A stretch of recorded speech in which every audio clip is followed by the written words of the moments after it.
ముగించుకుంటున్నాం. Last message నాది prayer సిరీస్లో.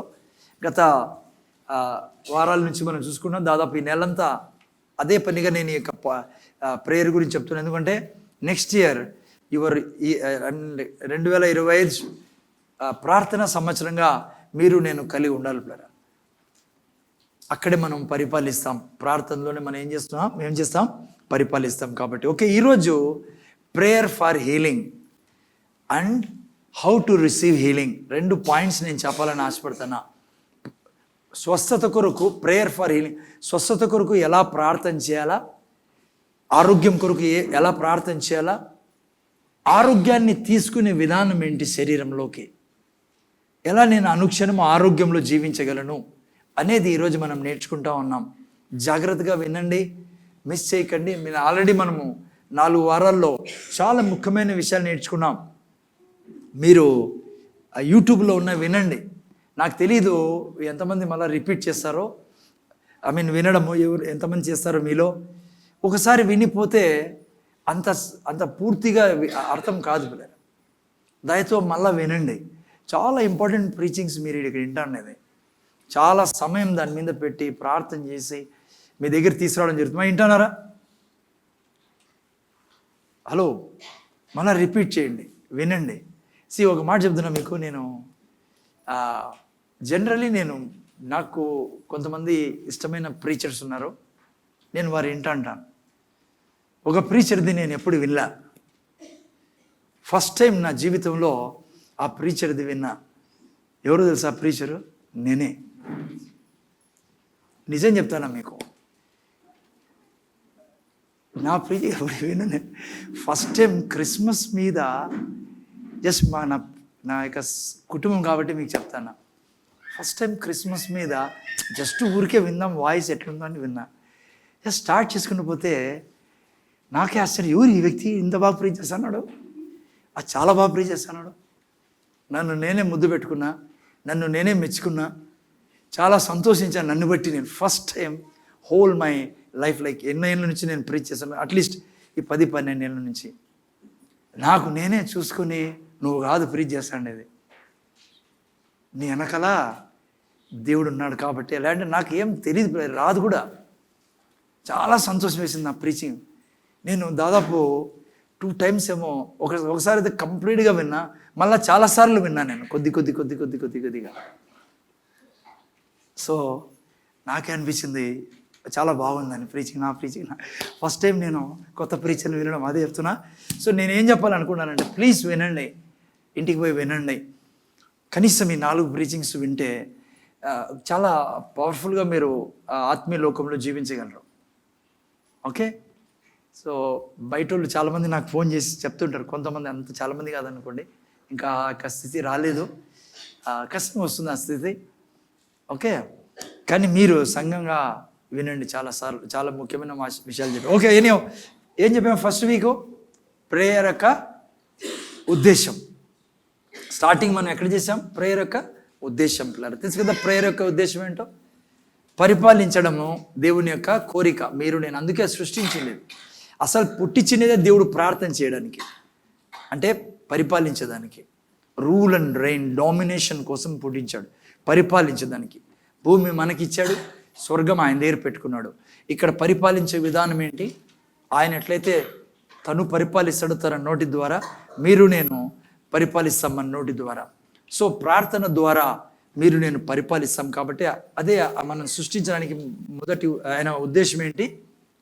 ప్రార్థన చేయడం ద్వారా. అందుకే నేను ఏలడం, కానీ నేను ఎందుకు నా తరఫున ఈ పేరు పెట్టాను నేను ప్రార్థన అని. ఎందుకంటే చాలామంది ప్రార్థన అంటారు. లేదు, నో, ప్రార్థన అంటే ఏదో నువ్వు బంగపోయి బతిమలాడి గడ్డ పట్టుకొని ఓయో కుయో అని అంటారే, ఆ టైప్. అందుకు కాదు ప్రార్థన, అది కానే కాదు. అసలు ప్రేయర్ కాదు అది. నువ్వు దేవుణ్ణి భంగపోతాను అనుకో, it's not prayer, it's unbelief. And you are just అంటారు అడక్క తింటాను దేవుని దగ్గర. ఏది ఈడు కూడా దొరకదు కూడా నీకు. ఎందుకంటే ఆల్రెడీ ఇచ్చేసావు కాబట్టి, నువ్వు నమ్మడం లేదు కాబట్టి బతిమలాడతాను. నీ పిల్లలు ఎప్పుడైనా బతిమలాడతారా? అన్నం కోసం ఇంటికి వచ్చి కదమ్మా. ఎట్లా ఏం చేస్తారు పిల్లలు? ఒక బూట్ సీరియస్ ఆడబోతుంది, ఇంకో బూట్ సీరియస్ ఈడేస్తుంది, బ్యాగ్ ఆడబెట్టేసి నువ్వు తీసుకొని ఫస్ట్ అన్నం పెట్టు నాకు అంటారు. నువ్వు పుట్టింటే దేవునికి అలాగే ప్రవర్తిస్తావు ప్రార్థనలో దేవుని దగ్గర. నా అనంతపురంలో నేను ఎవరిని కలుసుకున్నా ఇక నుంచి వాళ్ళలో తాగుబోతనం ఉంటే ఇక ఉండదు గాక అని నువ్వు చెప్పాలా ప్రార్థనలో. నేను నీ బిడ్డని, ఎక్కడ పోయినా నువ్వు నేను కలిసి వెళ్తున్నాం, నేను పోయిన చోట నువ్వు పోయినట్లే. ఎవరి దగ్గర పోయి నేను మాట్లాడుతున్నా ఆ వ్యక్తిలో తాగుడు తనం ఉంటే ఇక ఉండదు గాక అని నువ్వు ప్రార్థనలో చెప్పుదువు. ఇది ప్రార్థన చేసే విధానం కొత్త నిబంధన గ్రంథం ప్రకారం. ఓకే, ఇది ప్రార్థన యొక్క ఉద్దేశం. సెకండ్ ప్రార్థన ఏంటి? ఎస్, రెండోది న్యూ కవెనెంట్ ప్రేయర్. ఇప్పుడు నేను చెప్పాను అదే. న్యూ కవెనెంట్ ప్రేయర్ ఏంటి? బంగపోయి బతిమలాడడం కాదు, ఆల్రెడీ ఇచ్చేసాడు. మరియమ్మలాగా జరుగును గాక, జరుగును గాక, ఆరోగ్యం నా రక్తంలో నిరంతరం ఉండును గాక. యేసయ్యా నువ్వు తిన్న దెబ్బల చేత నాకు స్వస్థత ఇచ్చావు కాబట్టి అనారోగ్యము నశించిపోవును గాక. ఎప్పుడైతే నువ్వు న్యూ కవెనెంట్ ప్రేయర్ ఇది పిల్లరా, ఎందుకంటే ఆయన సమాప్తం అన్నప్పుడు నీ జీవితం మొదలైంది. ఆయన ఏదైతే సమాప్తం అన్నాడో అది మళ్ళా నీ జీవితంలో కనపడకూడదు. ఆయన సమాప్తం చేసి నిన్ను నూతనంగా సృష్టించుకున్నాడు ఆయన. అందుకే శత్రువు ఏదన్నా వేస్తూ ఉన్నప్పుడు నీ మీద దాని గురించి మళ్ళా దేవుని దగ్గర భంగపోకూడదు. చెయ్యి అని. ఎంత తప్పు తెలుసా అది? ఎందుకంటే ఆల్రెడీ చేసేసాడు. అందుకే విశ్వాసం ద్వారా మీరు నేను నూతన నిబంధనలో అతి ముఖ్యమైన పదం ఏంటి? విశ్వాసం.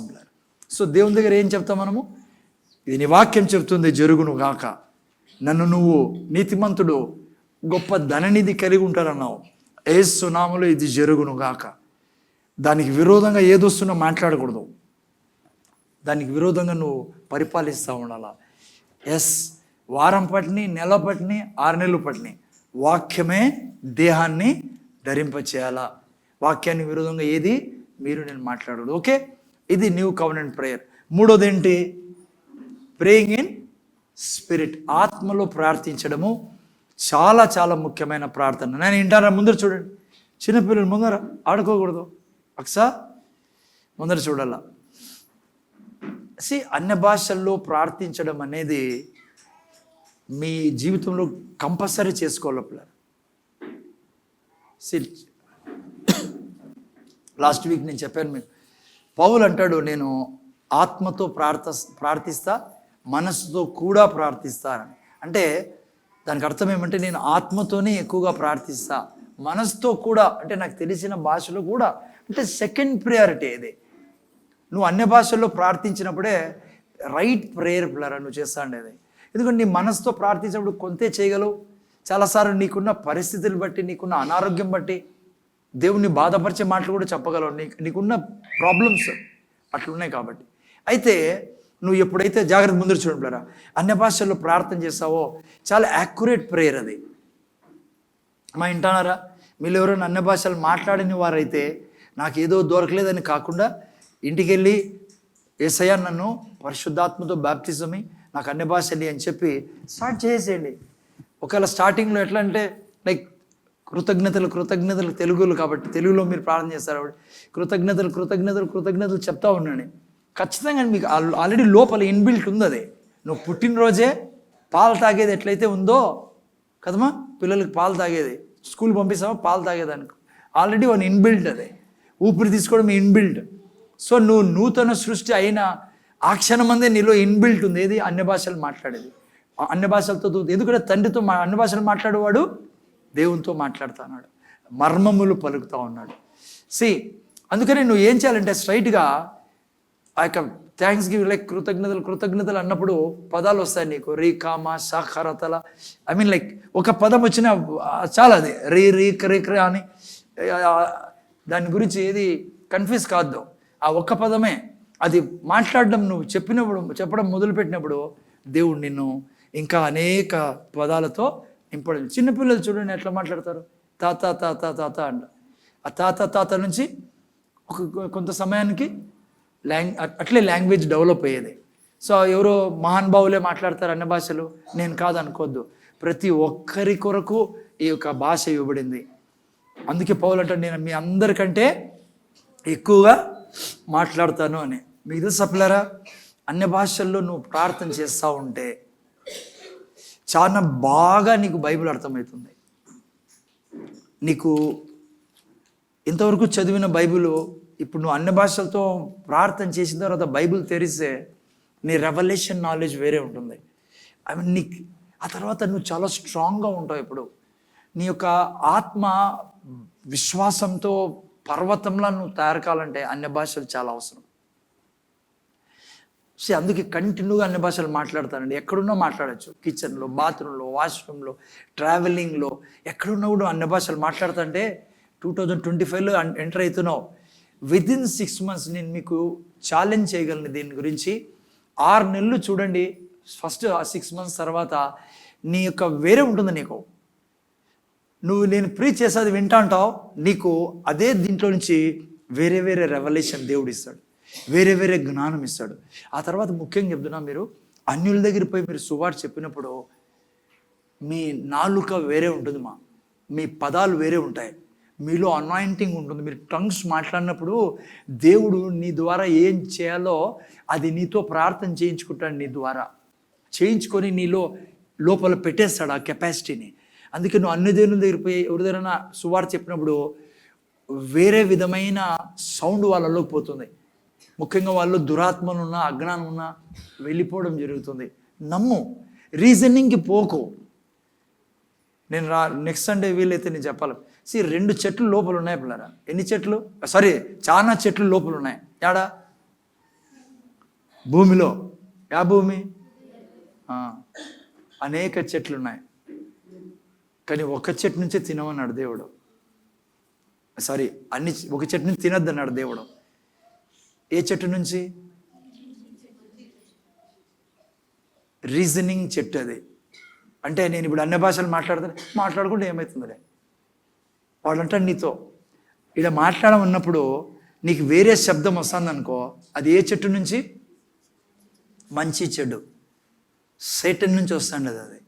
ఇక్కడ ఒకసారి రాసేసిన తర్వాత అవసరం లేదు అంటానంటే అది అపవాది నీతో అంటానేది. ఇక్కడ పరిశుద్ధాత్మ దేవుడు పౌలుతో అంటున్నాడు, పౌలు ద్వారా అంటున్నాడు, అన్ని భాషలు మాట్లాడేవాడు దేవునితో మాట్లాడుతున్నాడు, అన్ని భాషలు మాట్లాడేవాడు మర్మలు పలుకుతున్నాడు, అన్ని భాషలు మాట్లాడేవాడిని ఆపకండి. పౌలు అంటాడు, నేను కోరుకుంటున్నా మీరందరూ అన్ని భాషలు మాట్లాడాలని అని పరిశుద్ధాత్మ దేవుడు ఆయనతో రాయిస్తే, ఇక్కడ మహానుభావుడు ఎవరో లేచి వద్దు అవసరంలే, ఏంది బడగడ బడబడ అంటారు. మనకి ఏమర్థమవుతుందంటే అది స్ట్రైట్గా డెవిల్ వాడు, సాతాను అది మాట్లాడుతాండేది. ఎప్పుడైతే వాక్యానికి విరోధంగా నీకు ఏదన్నా వినపడుతుందో, ఈ రోజు కూడా వాడు తోటలో తిరుగుతానే ఉన్నాడు. నేను నా ప్రీచింగ్ అది కాదు అనుకోండి. ఎవరు? ఇప్పుడు తోటాడును సార్, నీ హృదయమే తోట.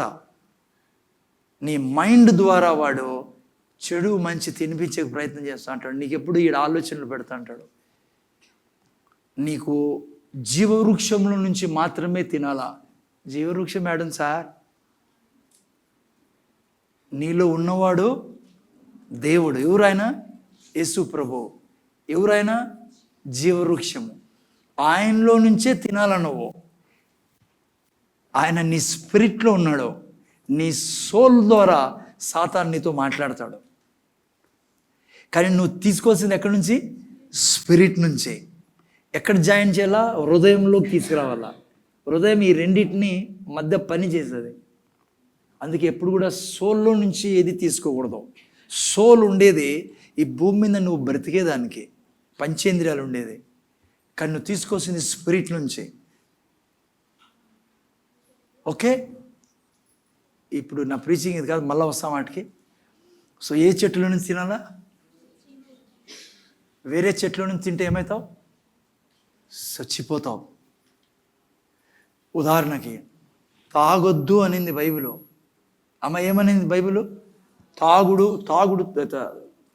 నీళ్ళు కాదు, సారాయ్, బ్రాండీ, ఆల్కహాల్, తాగుబోతనం వద్దు అనింది. వాడు అంటాడు ఏం కాదులే అంటాడు. వాడు అంటాడు చచ్చిపోను అంటాడు. వాడు కన్ను తాగితే చచ్చిపోతాం. జీవవృక్షం ఏమంటుంది? తాగద్దు. వాడేమంటాడు? అందరూ తాతన్నారు. తాగిన వాళ్ళు ఎంత బాగున్నాడు చూడు, తాగితే మంచిది, తాగితే టేస్ట్ ఉంటుంది. ఈ రోజు కూడా ప్రతి మనిషి లోపల వాడు పని చేస్తూనే ఉంటాడు. ఆ తోట వాడు ఇడిచేటి పోడు, ఆ తోటలో ఉండే జీవవృక్షాన్ని నుంచి నిన్ను తిన్నీయడం. అర్థమైందా నాయన? అందుకే దివారాత్రులు ఎవరైతే జీవవృక్షం నుంచి తింటారో వారు ఆకు వాడక తమ కాలమందు ఫలమిచ్చే వృక్షం వల్లే ఉంటారు. ఎవరు ఆ చెట్టు, ఆ జీవవృక్షం? ఈరోజు యేసు ప్రభు. వాక్యమే యేసు ప్రభు పిల్లరా. నువ్వు వాక్యాన్ని తింటే నువ్వు ఎప్పుడు ఆమెను ఫలించే వృక్షంలో ఉంటావు. అందుకే మనమంతా ఎవరు? వృక్షాల పిల్లరా. మనం చెట్లము. అందుకే దేవుడు మనతో మనల్ని ఎంతో పోల్చాడు? చెట్టు. ఆయన ఎవరు? ఆయన చెట్టే. ఆయన ఏ చెట్టు? జీవవృక్షం. ఒక చెట్టులో నుంచి తినొద్దన్నాడు. ఏ చెట్టు అది? రీజనింగ్. ఒకసారి రాయబడిన తర్వాత నేను రోగిని, ఈ రోగం నాకుందని ఒప్పుకోద్దన్నాడు దేవుడు. ఒప్పుకున్నావా? నువ్వు ఎక్కడి నుంచి తింటానో? మంచి చెడ్డల నుంచి తింటానో, ఆ చెట్టులో నుంచి. ఆ యొక్క రోగం ఏం చేస్తుంది? నీలో నివాసం చేస్తుంది. నువ్వు ఎప్పుడైతే వాక్యాన్ని తింటావో, ఈవెన్ నీకు ఫీలింగ్స్ వస్తానా కూడా అదే ఈరోజు ప్రీచింగ్. నువ్వు వాక్యాన్ని తినాలా. ఓకే ఓకే ప్రతిదీ అంతే పిల్లరా. డబ్బు విషయం కానీ ఏదైనా సరే వాడు ఇయ్యద్దంటాడో ఈ కూడా నువ్వు చచ్చిపోతావు బీదరికంలో.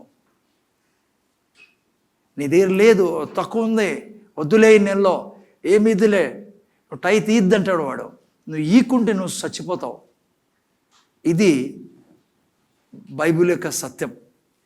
స్వరం వస్తానే ఉంటుంది వాడి దగ్గర నుంచి నీకు. వాడు నిన్ను చంపాలా వాడి కోరిక అదే. అందుకే స్వరం వాడు దొంగ, వాక్యాన్ని దొంగలిస్తాడు, ఆ తర్వాత హత్య, చంపుతాడు నిన్ను. ఈ will kill you and you will perish. అది వాని కోరిక. యేసుప్రభు నేనేమి ఇచ్చుకొచ్చా? జీవం ఇచ్చుకొచ్చా. నువ్వు ఎప్పుడైతే దాంట్లో తింటావో, సెన్సస్లో పోకుండా, ఎమోషన్స్లోకి పోకుండా, రీజనింగ్లోకి పోకుండా, రీజనింగే నా శత్రువు పిల్లరా. రీజనింగ్ ఎప్పుడు ఇక్కడ వాడు వేస్తూ ఉంటాడు. ఒక్కసారి దేవుడు రాసేసాడంటే మారని దేవుడు ఆయన. నీకు ఎంత కష్టం ఉన్నా దాన్ని చేసినప్పుడు, దాన్ని చెప్పినప్పుడు, దాని ప్రకారం ముందుకు వెళ్ళినప్పుడు ఇరుకైన మార్గమే, కానీ ముందుకు ఏమవుతుంది? విశాలంగా అవుతుంది. ఓకే సరేనే. సో టంగ్స్ గురించి నేను చెప్తున్నాను మీకు, విడిచిపెట్టకండి. ఓకే 4వది ఏం చూసుకున్నాం? దేవుని యొక్క వాక్యాన్ని తీసుకొని ప్రార్థన చేయడం. ఎవరైనా ఒక వాక్యం చదవండి. ఆదికాండం 1-2 చదవండి ఆయన. చదవండి. ఆదియందు దేవుడు భూమి ఆకాశములను సృజించెను. భూమి నిరాకారముగాను శూన్యముగాను ఉండెను. చీకటి అగాధ జలముల పైన కమ్మి ఉండెను. ఆల్రెడీ చెప్పేశాను నేను, జస్ట్ టచ్ చేసి కొత్త దాంట్లోకి వెళ్ళాలా, దీన్ని కనెక్ట్ చేసుకొని వెళ్తా. ఓకే 4వది ఏంటంటే మీరు ప్రార్థన చేసినప్పుడు ఎప్పుడు ఏం చెప్పాలమ్మా? వాక్యం చెప్పాలా. ఎన్నిసార్లు చెప్పాలా? సిస్టర్ ఎన్నిసార్లు చెప్పాలా? దేవుడే 10 సార్లు చెప్పినప్పుడు నువ్వు ఎప్పటి వరకు చెప్పాలో తెలుసా? నువ్వు నిరాకారాన్ని తీసేసేంత వరకు, నీ యొక్క అది ఆర్థిక పరిస్థితి కానీ, ఆరోగ్య పరిస్థితి కానీ, పిల్లల పరిస్థితి కానీ, నిరాకారాన్ని తీసేసేంత వరకు చెప్పాలా. శూన్యాన్ని తొలగించేంత వరకు చెప్పాలా. చీకటిని తొలగించేంత వరకు చెప్పాలా. ఆయనే 10 సార్లు చెప్పాడంటే లెక్కేసుకోండి మీరు నేను ఎన్నిసార్లు చెప్పాల్సి వస్తుందో. అందుకే బైబిల్ ఏమంటుంది? మనం ఎవరిని పోలి జీవించమంటుంది? దేవుని పోలి జీవించమంటుంది. దేవుడు ఏం చేసేవాడు? దేవుడు తనకు కావాల్సింది చెప్పేవాడు. దేవుడు అక్కడ ఉండే చెప్పేవాడు కాదు. ఈరోజు నీ శరీరంలో ఓవర్ వెయిట్ ఉండొచ్చు. అమ్మ వింటానారా? నీ శరీరంలో రక్తంలో సమస్య ఉండొచ్చు, నీ పిల్లల్లో సమస్య ఉండొచ్చు, చదువు విషయంలో ఏ సమస్య ఉన్నా నువ్వు దేవుని పోలి జీవించమంటుంది బైబిల్. నువ్వు సమస్యను కాదు చెప్పాల్సిందే, నీకు కావాల్సింది నువ్వు చెప్పాలా. నువ్వు జీవవృక్షంలో నుంచి తినాలా. యేసయ్య నువ్వు తిన్న దెబ్బల చేత నాలో స్వస్థత ఉంది కాబట్టి నా వెయిట్ ఇంతే ఉండును గాక. నువ్వు శిరస్సువి మా ఇంటికి, మేము నీ దేహం కాబట్టి నీలో ఉన్న జ్ఞానం నాలో నా పిల్లల్లో నిరంతరం ప్రవహించును గాక. మేము జ్ఞానవంతులై జీవించుదాము గాక. తండ్రి నీ జీవవృక్షంలో నుంచే తినాలి. నువ్వు రీజనింగ్లోంచి తిన్నావు అనుకో, నీ పిల్లల విషయంలో అది పలికినావు అనుకో, నువ్వు ఆదాము అవ్వలు ఆ రోజు ఆ కాయ తిన్నట్లే ఈరోజు కూడా నువ్వు తింటాను. కాబట్టి ఒకటి, నువ్వు స్వర్గానికి అయితే వెళ్తావు. ఎందుకంటే స్వర్గం కోసము ఆయన ఆల్రెడీ నీ కోసం స్వర్గాన్ని నేను తీసుకెళ్ళేదానికి ఆయన ఆల్రెడీ నరకానికి వెళ్ళావు. కానీ ఇక్కడ భూమి మీద నువ్వు బ్రతికిన రోజులు దీవెనలో బ్రతకలేవు. నువ్వు ఇక్కడ నీ నోటిలో జీవవాక్యం పెట్టుకోకుండే, నువ్వు వాక్యాన్ని మాట్లాడుకోకుండే. అర్థమైందా నైనా? ఓకే. సో దేవుని పోలే జీవించమన్నాడు. అర్థమైందా? లాస్ట్ టైం కూడా చెప్పాను నేను, ఎర్ర సముద్రం పాయలు చేయడం దేవునికి చాలా ఈజీ కదా. ఎర్ర సముద్రం ఎట్లా పాయలు చేశాడు? చింటి ఎట్లా పాయలు చేశాడు? ఊపిరి ముక్కులతో ఊపిరి ఊదాడంట ఆయన. అర్థమైందా మీకు? కానీ దేవుని ఎదుట అతి కష్టమైన పని ఏమో తెలుసా ఈరోజు? తన బిడ్డల యొక్క నోరు తెరవడం. ఆయన తన బిడ్డలు నోరు తెరవడం మొదలు పెడితే ఎర్ర సముద్రం ఏముందమ్మా, ఏ అద్భుతమైనా చేయగలడు. బైబిల్ అంటుంది పిల్లరా, దేవుడు మిమ్మల్ని నన్ను ఏ రోజైతే యేసుప్రభుని రక్షకుడుగా నువ్వు అంగీకరించావో, సాతాను శక్తి అంతటి మీద నీకు అధికారం ఇచ్చి ఉన్నాడు. Declared and decreed this, it's there in this world. అంతే, శాసించాడు అంతే. ప్రతి దయ్యానికి తెలుసు నీకు లోబడాల్సిందే అవి. అందుకే వాడిని ఎదిరించడు, వాడు పారిపోతాడని బైబిల్ చెప్తుంది. కానీ నువ్వు మాట్లాడే వ్యక్తి, ఓకే, నీవు అధికారాన్ని ఎట్లా వాడతావు? నీకు అధికారం ఇవ్వబడింది. ప్రతి దయ్యం మీద నీకు అధికారం ఉంది, సాతాను శక్తుల మీద అధికారం ఉంది. నువ్వు ప్రతిదీ మార్చగల శక్తి కలిగిన వాడివి. కానీ నువ్వు ఎప్పటివరకైతే వాడవో అధికారాన్ని, నువ్వు మాట్లాడే ఆ అధికారం నీ దగ్గర ఉండి కూడా వేస్ట్. అర్థమైందా నైనా? సో అందుకే మీరు నేను చాలా అవసరం. మీరు నేను మాట్లాడే జీవులం. అందుకే నేను లాస్ట్ వీక్ కూడా చెప్పా, పేతురు 3 సార్లు నో అన్నాడు యేసుప్రభుని. తిరిగి యేసుప్రభు 3 సార్లు ఎస్ అనిపించిన తర్వాత యేసుప్రభు స్వర్గానికి వెళ్ళాడు. నిజమా కాదా? ఎందుకో తెలుసా? సాతానుకి ఆయన యేసుప్రభుని నిరాకరించడము సాతాను చేతిలో ఉంది. ఆయన మాటలు ఈ సృష్టిలో ఉన్నాయి. వాటిని తీసుకొని పేతురు మీద అటాక్ చేస్తాయి అవి. అందుకనే ఆ మాటలను ఖండించేదానికి, తీసేసేదానికి ఆత్మల లోకంలో నుంచి, ఆత్మల లోకం నుంచి ఆ మాటలు తొలగించేదానికే యేసుప్రభు మళ్ళా చెప్పించడం జరిగింది పిల్లలు. అందుకే మాటలకు చాలా శక్తి ఉంది. నేను ఆ మాటలకు, దేవుని మాటలకు ఎంత శక్తి ఉందో మనం నేర్చుకున్నాం అంతకుముందు. ఫెయిత్ చేంజెస్ సర్కమ్స్టాన్సెస్ సిరీస్లో అంతే శక్తి నా మాటలకు ఉంది. అర్థమైందా? లాస్ట్ వీక్ చూసుకున్నాం. గలతీ 4:1 ఏం రాయబడింది? ఎవరైతే మాట్లాడేకి రాదో వాళ్ళు దాసులుగా ఉంటారు. గలతీన్స్ 4:1 కదా. ఎంతవరకు అయితే నువ్వు నిపియోస్గా ఉంటావో, గ్రీక్ పదం నిపియోస్ అంటే మాట్లాడలేని బాలుడు. మరియు నేను చెప్పున్నది ఏమనగా, వారసుడు అన్నిటికీ కర్త అయి ఉన్నాను. నువ్వు బీదరికంలో ఉండాల్సిన అవసరంలా. అమ్మ ఇంటానారా సిస్టర్? నువ్వు అనారోగ్యంలో ఉండడానికి వీలు లేదు. అమ్మ ఇంటానావా? నువ్వు నిరుత్సాహంలో ఉండడానికి వీలు లేదు. నువ్వు ఎప్పుడు అగ్నిస్తంభంలో ఉండాలి. ఎందుకంటే అగ్నిస్తంభం ఏడుంది ఈరోజు? మీలో, నాలో ఉంది. అర్థమైందా పిల్లరా? సముద్రాన్ని 2 భాగాలు చేసిన దేవుడు ఎక్కడ నివసిస్తున్నాడు? అన్నిటికంటే తేజోమయమైన స్థలం నీవు నేను ఉండదు. అందుకే పేతురు ఏమన్నాడు? ఆశ్చర్యకరమైన తన వెలుగులోనికి మీరు నేను ప్రవేశించి ఉన్నాము. ఎందుకంటే మిమ్మల్ని నన్ను ఆయన రాజులుగాను యాజకులుగాను చేసుకుని ఉన్నాడని రాబడింది. మనం ఎక్కడ ప్రవేశించి ఉన్నాము? సమీపింపరాని తేజస్సులో నివసించే దేవుడితో మనం కలిసి బ్రతుకుతున్నాం ఈరోజు. అందుకే మనం కూడా ఆ యొక్క తేజస్సులోనికి, ఆ మహామహిమలోకి ప్రవేశించి ఉన్నాం. అందుకే ఇది మతం కాదు ద్వారా, ఇది దైవత్వంతో నిండి దేవుళ్ళ జీవించే జీవితం ఇది. అలా అర్థమవుతుంది నాన్న? సో అందుకే ఇటువంటి ఈ వ్యక్తి తను మాట్లాడేకి రాదనుకో, తనకు నిపియోస్గా ఉన్నాడు అనుకో. నిపియోస్ అంటే చిన్నపిల్లోడు అని కాదు, చిన్నపిల్లోడు లాగా, మాట్లాడలేని చిన్నపిల్లోడు లాగా నువ్వు నేను ఉంటే నేను దాసులుగా ఉంటాం. అందుకే బైబిల్ మిమ్మల్ని నన్ను ఏమని పిలుస్తుంది? 1:12 యోహాను సువార్తలో, మీరు నేను కుమారులమే ఉన్నాం. మీరు నేను ఆయన్ని ఎప్పుడైతే అంగీకరించామో ఏంగా పుట్టించాడు ఆయన? కుమారులుగా పుట్టించాడు దేవుడు. మీలో నాలో కుమారులు అంటే అర్థం ఏంటంటే మీకు నాకు తనలో ఉన్న డిఎన్ఏ ఇచ్చాడు పిల్లలు. మా అర్థమవుతుందా? సిస్టర్ వింటున్నారు కదా, ఇది మతం కాదని వినడం ఎట్లా వినాలి తెలుసా మీరు? నేను సామర్థ్యాన్ని పొందుకుంటాను అనే విధంగా వినాలి. ఓకే, చూస్తే మీరు ఆయనలో ఉన్న డిఎన్ఏ మీలోకి ఇవ్వడం జరిగింది. ఏది డిఎన్ఏ అంటే? చేప ఈదుతుంది, చేప యొక్క ఈ డిఎన్ఏ ఏంటి? ఈదడం పిల్లల. పక్షి ఎగురుతుంది, పక్షి యొక్క డిఎన్ఏ ఏంటి? ఎగరడమే.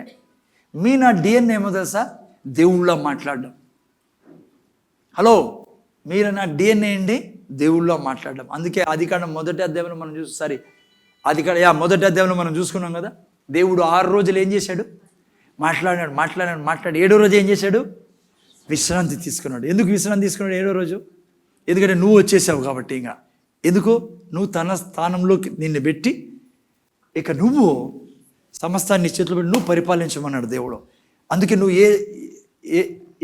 ఏ విధంగా జీవించాలా? మాట్లాడేవాడిగా ఈ భూమి మీద. ఏం మాట్లాడాలా? దేవుళ్ళో మాట్లాడాలా. అందుకే వాడు నీలో మైండ్లో ఎప్పుడు నీకు రీజనింగ్ పెడతా అంటాడు, నువ్వు అది మాట్లాడకూడదు, దేవుడు మాట్లాడమనిది. నీ రీజనింగ్లో వాడు ఎప్పుడు నీతో నెగిటివ్ మాట్లాడిస్తాడు. నువ్వు చూసేది మాట్లాడకూడదు, ఏదైతే బైబిల్ చెప్తుందో నీ గురించి అదే మాట్లాడాలా. అందుకే ప్రార్థనలో ఏం మాట్లాడాలా? వాక్యం మాట్లాడాలి. మా అర్థమవుతుందా? ప్రార్థనలో ఎప్పుడు కూడా దేవుని వాక్యాన్ని దేవుని దగ్గర పంపేలా. నేను చెప్తున్నా మీకు, వాక్యం తప్ప ఇంకా వేరేది ఇది మాట్లాడే వాళ్ళగా ఉండకూడదు. ఇప్పుడు మనం ఈ సృష్టిలో నీ ద్వారా వాక్యం కాకుండా వాక్యంలో నీ లేనిది నీతో మాట్లాడాలనేదే దురాత్మల యొక్క తపన ప్రయత్నం నీ నుంచి. ఎందుకంటే వాడికి తెలుసు, సాతానికి నువ్వు మాట్లాడితే అది నీ జీవితంలో సృష్టించబడుతుంది. మా అర్థమవుతుందా? సో అందుకనే నేను చాలా జాగ్రత్తగా ఉండాలా ప్రార్థన టైంలో. ఈవెన్ ప్రార్థన టైంలోనే కాదు, హోల్ డే ఏం మాట్లాడుతానో నువ్వు అనే విషయంలో చాలా జాగ్రత్తగా ఉండాలి. పేరా ఏసీ పెట్టాలా? మీకు ఏమైనా వేడిగా ఉందా? అవసరం? ఓకేనా? గుడ్. ఎస్. ఇప్పుడు మన యాక్చువల్ సబ్జెక్ట్లోకి వెళ్దాం. ఏదైతే మన యాక్చువల్ సబ్జెక్ట్ ఈరోజు? Prayer for healing and how to receive healing. 2 points మనం నేర్చుకుందాం ఈరోజు. ఓకే, జాగ్రత్తగా వినండి పిల్లరా. ఎంత క్రానిక్ డిసీజ్ అయినా సరే, మా ఇంటానారా, ఎంత భయంకరమైన రోగమైనా సరే, ఏ డాక్టర్తో బాగు కాని రోగమైనా సరే, మా ఇంటానారా, కొంతమంది పాపం వినలేకపోతున్నారు, పక్కన వాళ్ళు సహాయం చేయండి. ఓకే, క్రానిక్ మీరు వారం అంతా దేవునిలో ఉండి, నేను అందుకే టంగ్స్ గిఫ్ట్ తీసుకొని అంటున్నాను మీకు. మీరు టంగ్స్లో మాట్లాడుతూ ఉంటే మీ మీద ఉన్న ప్రతిదీ బలహీనత మీకు తెలియకుండా పరిశుద్ధాత్మ దేవుడు మీ ద్వారా ప్రార్థన చేయిస్తాడు. ఎంతమంది ఉన్నారు టంగ్స్ మాట్లాడని వారు? చెయ్యి ఎత్తారు ఒకసారి.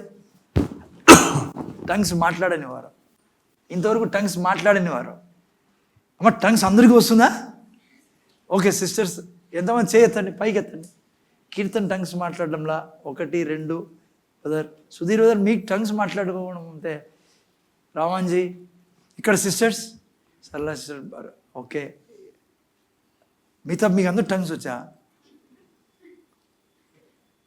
ఈ పాప నీకు టంగ్స్ మాట్లాడతావు వచ్చా? నువ్వు సిస్టర్ మీకు టంగ్స్ అనేది తెలియదు పాప మీరు. ఓకే, అలివేల మక్క కూడా ఎత్తడంలే, మాట్లాడుతూ ఉంటుంది మా ఇంట్లో. మస్తాన మక్క అట్లాంటివన్నీ మనకు వద్దు సార్, ఏం చదువు 12 అయినా ఎప్పుడే ఇంటికి పోవాలి అంతే. అక్క నీకు అర్థమవుతుంది మస్తానక్క, ఏం అడుగుతాను పాపం. ఏని ఓకే, జస్ట్ జోకింగ్. అన్య భాషలు వరం మాట్లాడండి. ఇంట్లో పోయిన తర్వాత మీరు బలహీన పడరు, కూర్చొని నిద్ర రాదు మీకు, ఎందుకంటే లోపల వేరే ఉంటుంది ఎన్వైరన్మెంట్ అనమాట. ఓకే, ఆ తర్వాత ఇక్కడ కూడా మీరు టంగ్స్ మాట్లాడుకుంటా వింటాను. నేను రాత్రి చెప్పాను, నేను యూత్ అంతా యూత్ మీటింగ్లో టంగ్స్ మాట్లాడుతాను. చాలా బెనిఫిట్ ఉంటుంది పిల్లరా. I mean extraordinary benefit. మీ ఎవరు వర్ణించలేరు. ఒక రోజులో కనబడదు నీకే, 5-6 months తర్వాత నీ ఎన్వైరన్మెంట్ చేంజ్ అయిపోయింది. నీ మెంటల్ స్టేట్ ఇప్పుడు అంటాననే వాడు రీజనింగ్ పెడతాడు కదా, నీలో రీజనింగ్ పెట్టలేడు వాడు. రీజనింగ్ పెట్టడానికి స్పిరిట్ మ్యాన్, నీలో ఉన్న ఆత్మ చెప్తుంది ఇది అబద్ధమో, ఇది నమ్మద్దో. ఎందుకంటే అన్య భాషలు మాట్లాడడం వల్ల ఏం అభివృద్ధి చెందుతుంది? ఆత్మ లోపల. స్పిరిట్ మ్యాన్ చాలా స్ట్రాంగ్గా ఉంటాడు. అందుకే సాతాను నీ మీద రీజనింగ్ వేయలేడు. ఓకే, ఏమో జాగ్రత్త ఏంటారా, ఎటువంటి క్రానిక్ డిసీజ్ అయినా డాక్టర్స్ చెప్తున్నారు ఈ యొక్క రోగానికి మందు లేదు, 10,000 మందికి ఒకరికి వస్తుంది, 10,000 మందిలో ఒకరికి. ఏదైనా కానీ ఈ భూమి మీద రోగం, ఏ రోగమైనా సరే వాక్యం ద్వారా బాగు చేయలేని రోగం అంటూ లేదు మా ఈ సృష్టిలో. వాక్యం ద్వారా ప్రతి రోగాన్ని బాగు చేయొచ్చు. నువ్వు ఇది రిజిస్టర్ చేసుకో. ఈరోజు కరోనా గిరోనా వాళ్ళ అవ్వ తాత ఎవరు వచ్చినా కూడా ఆల్రెడీ వాక్యం ద్వారా ఏ దాన్నైనా నువ్వు స్వస్థపరచగలవు.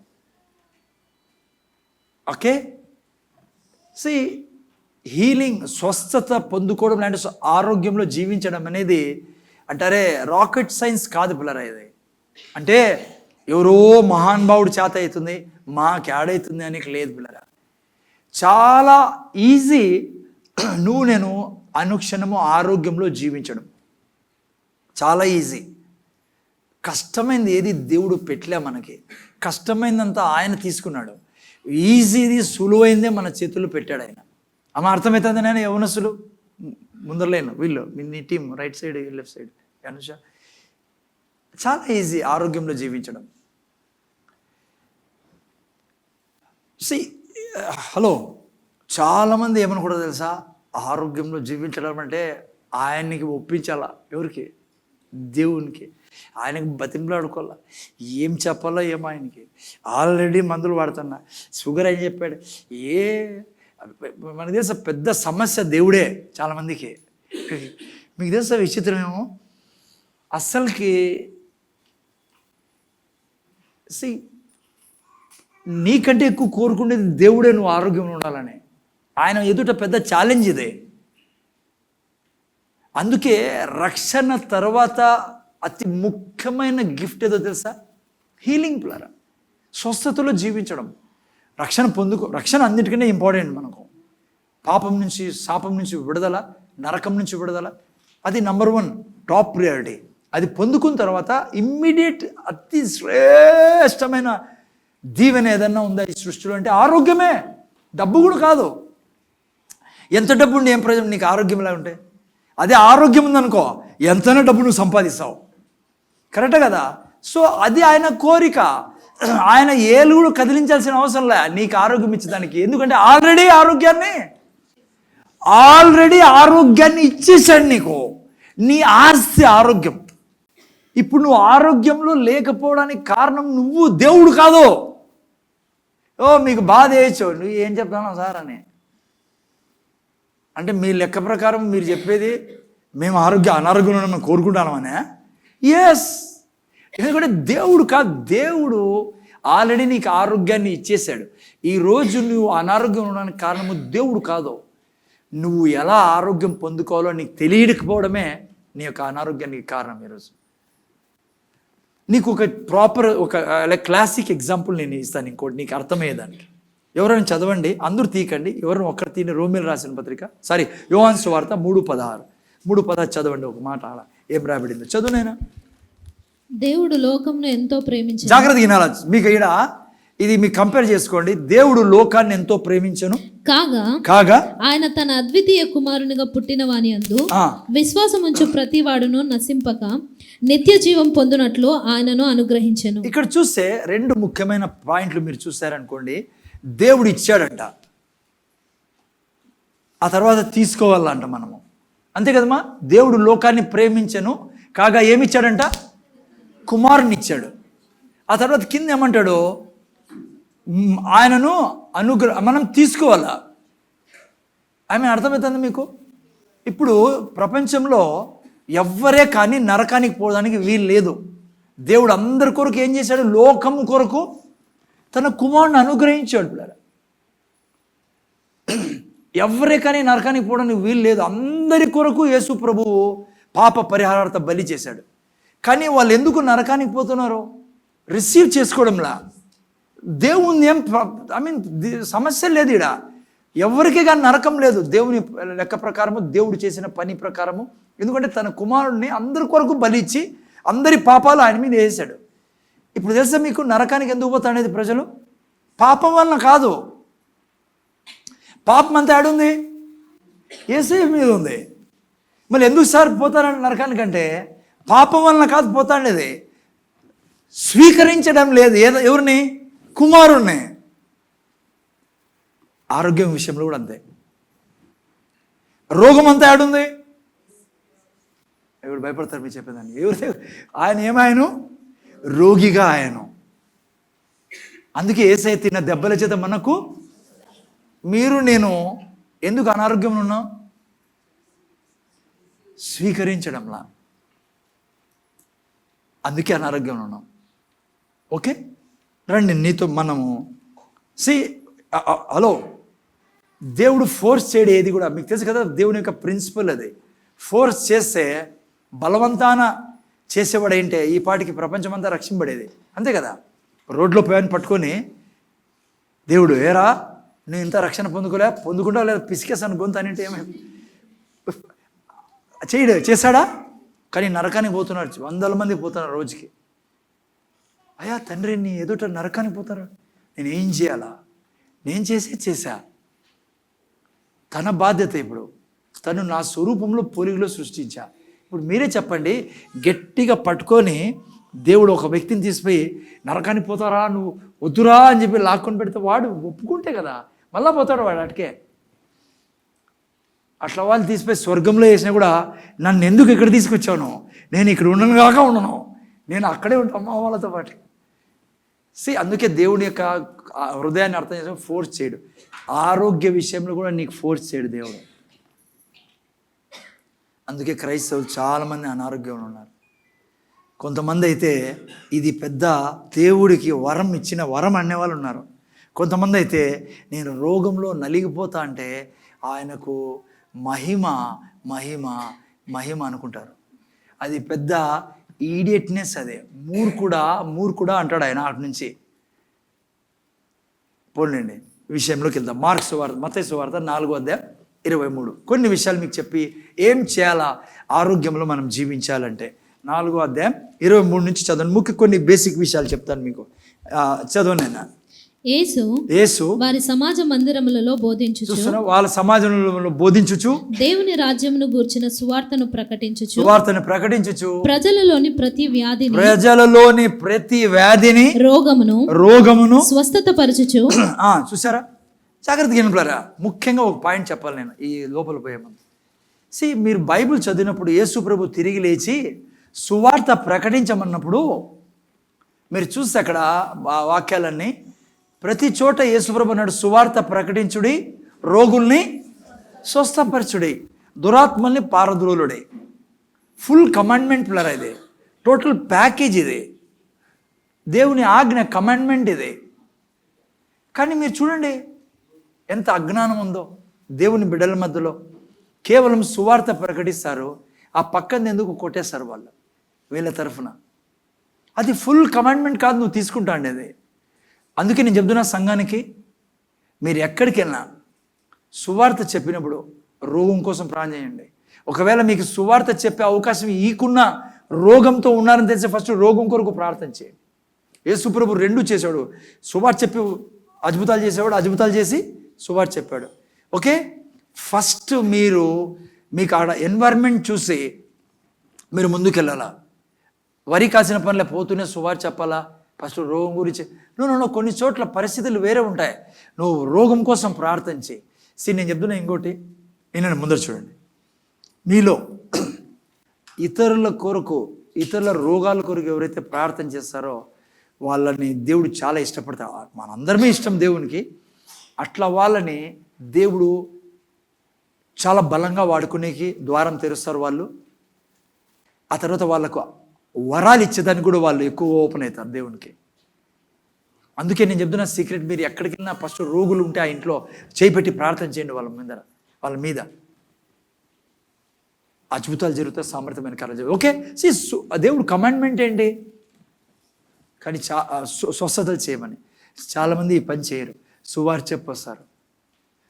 చాలామంది అట్లే చేస్తారు పిల్లరా. నేను చెప్తున్నా మీకు తప్పది. ఓకే సరే, ఈ వాక్యం ఏం చెప్తుంది? ప్రతి వ్యాధిని ప్రతి ఇంగ్లీష్లో ఏం రాయబడింది తెలుసా? ఆల్ అని రాయబడింది. సిస్టర్ వింటానారా? ఆల్ అంటే ఏం అర్థం చెప్పండి. గ్రీక్లో ఏమర్థం ఆల్ అంటే? గ్రీక్లో ఏం లేనా చంటి? హీబ్రూలో ఏం ఆల్ అంటే అర్థం చెప్తున్నా మీకు. ఎంతమంది వినాలని కోరుకుంటున్నారు? ఆల్ అని అర్థం, ఇంకేం లేదండి.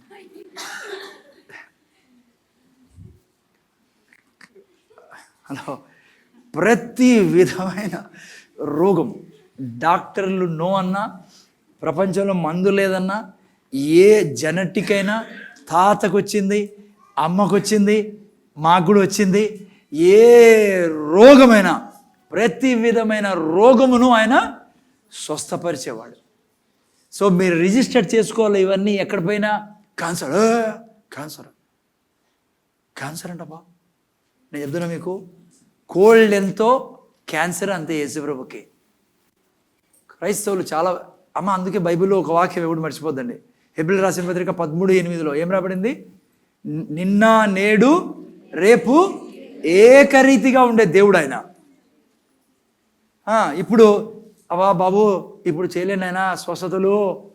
అప్పుడంటే ఇజ్రాయెల్ దేశంలో ఉంటేని వింటానారా, కొన్ని రోగాలు ఉండే, ఇన్నే ఉండే, ఏదో బాగు చేసుకుంటా ఉంటే నేను. చాలామంది క్రైస్తవులు దయదలు సార్ యేసుప్రభు మీద. ఆయన ఎందుకు డిస్టర్బ్ చేస్తారు మీరు? క్యాన్సర్ 4th స్టేజ్ అంట. కొద్దిగా ఆలోచించాలి మీరు కూడా. డాక్టర్లు అంతా చెప్పేసినాక యేసుప్రభుని భయపెడిస్తారు చాలామంది క్రైస్తవులు. నీ శాత కాదనేటట్లు ఉంటుంది ఆయన ముందర కూర్చొని. కోల్డ్ అయినా క్యాన్సర్ అయినా యేసుప్రభుకి ఒకటే. 1st స్టేజా, 2nd స్టేజా, 5th స్టేజా, 50 స్టేజా, ఆయనకేం సమస్యలే. అరే చచ్చిపోయి 4 రోజుల తర్వాత లేపిన యేసయ్యకి ఏ రోగం పేరు చెప్తావు నువ్వు ఆయన ముందర ఈరోజు?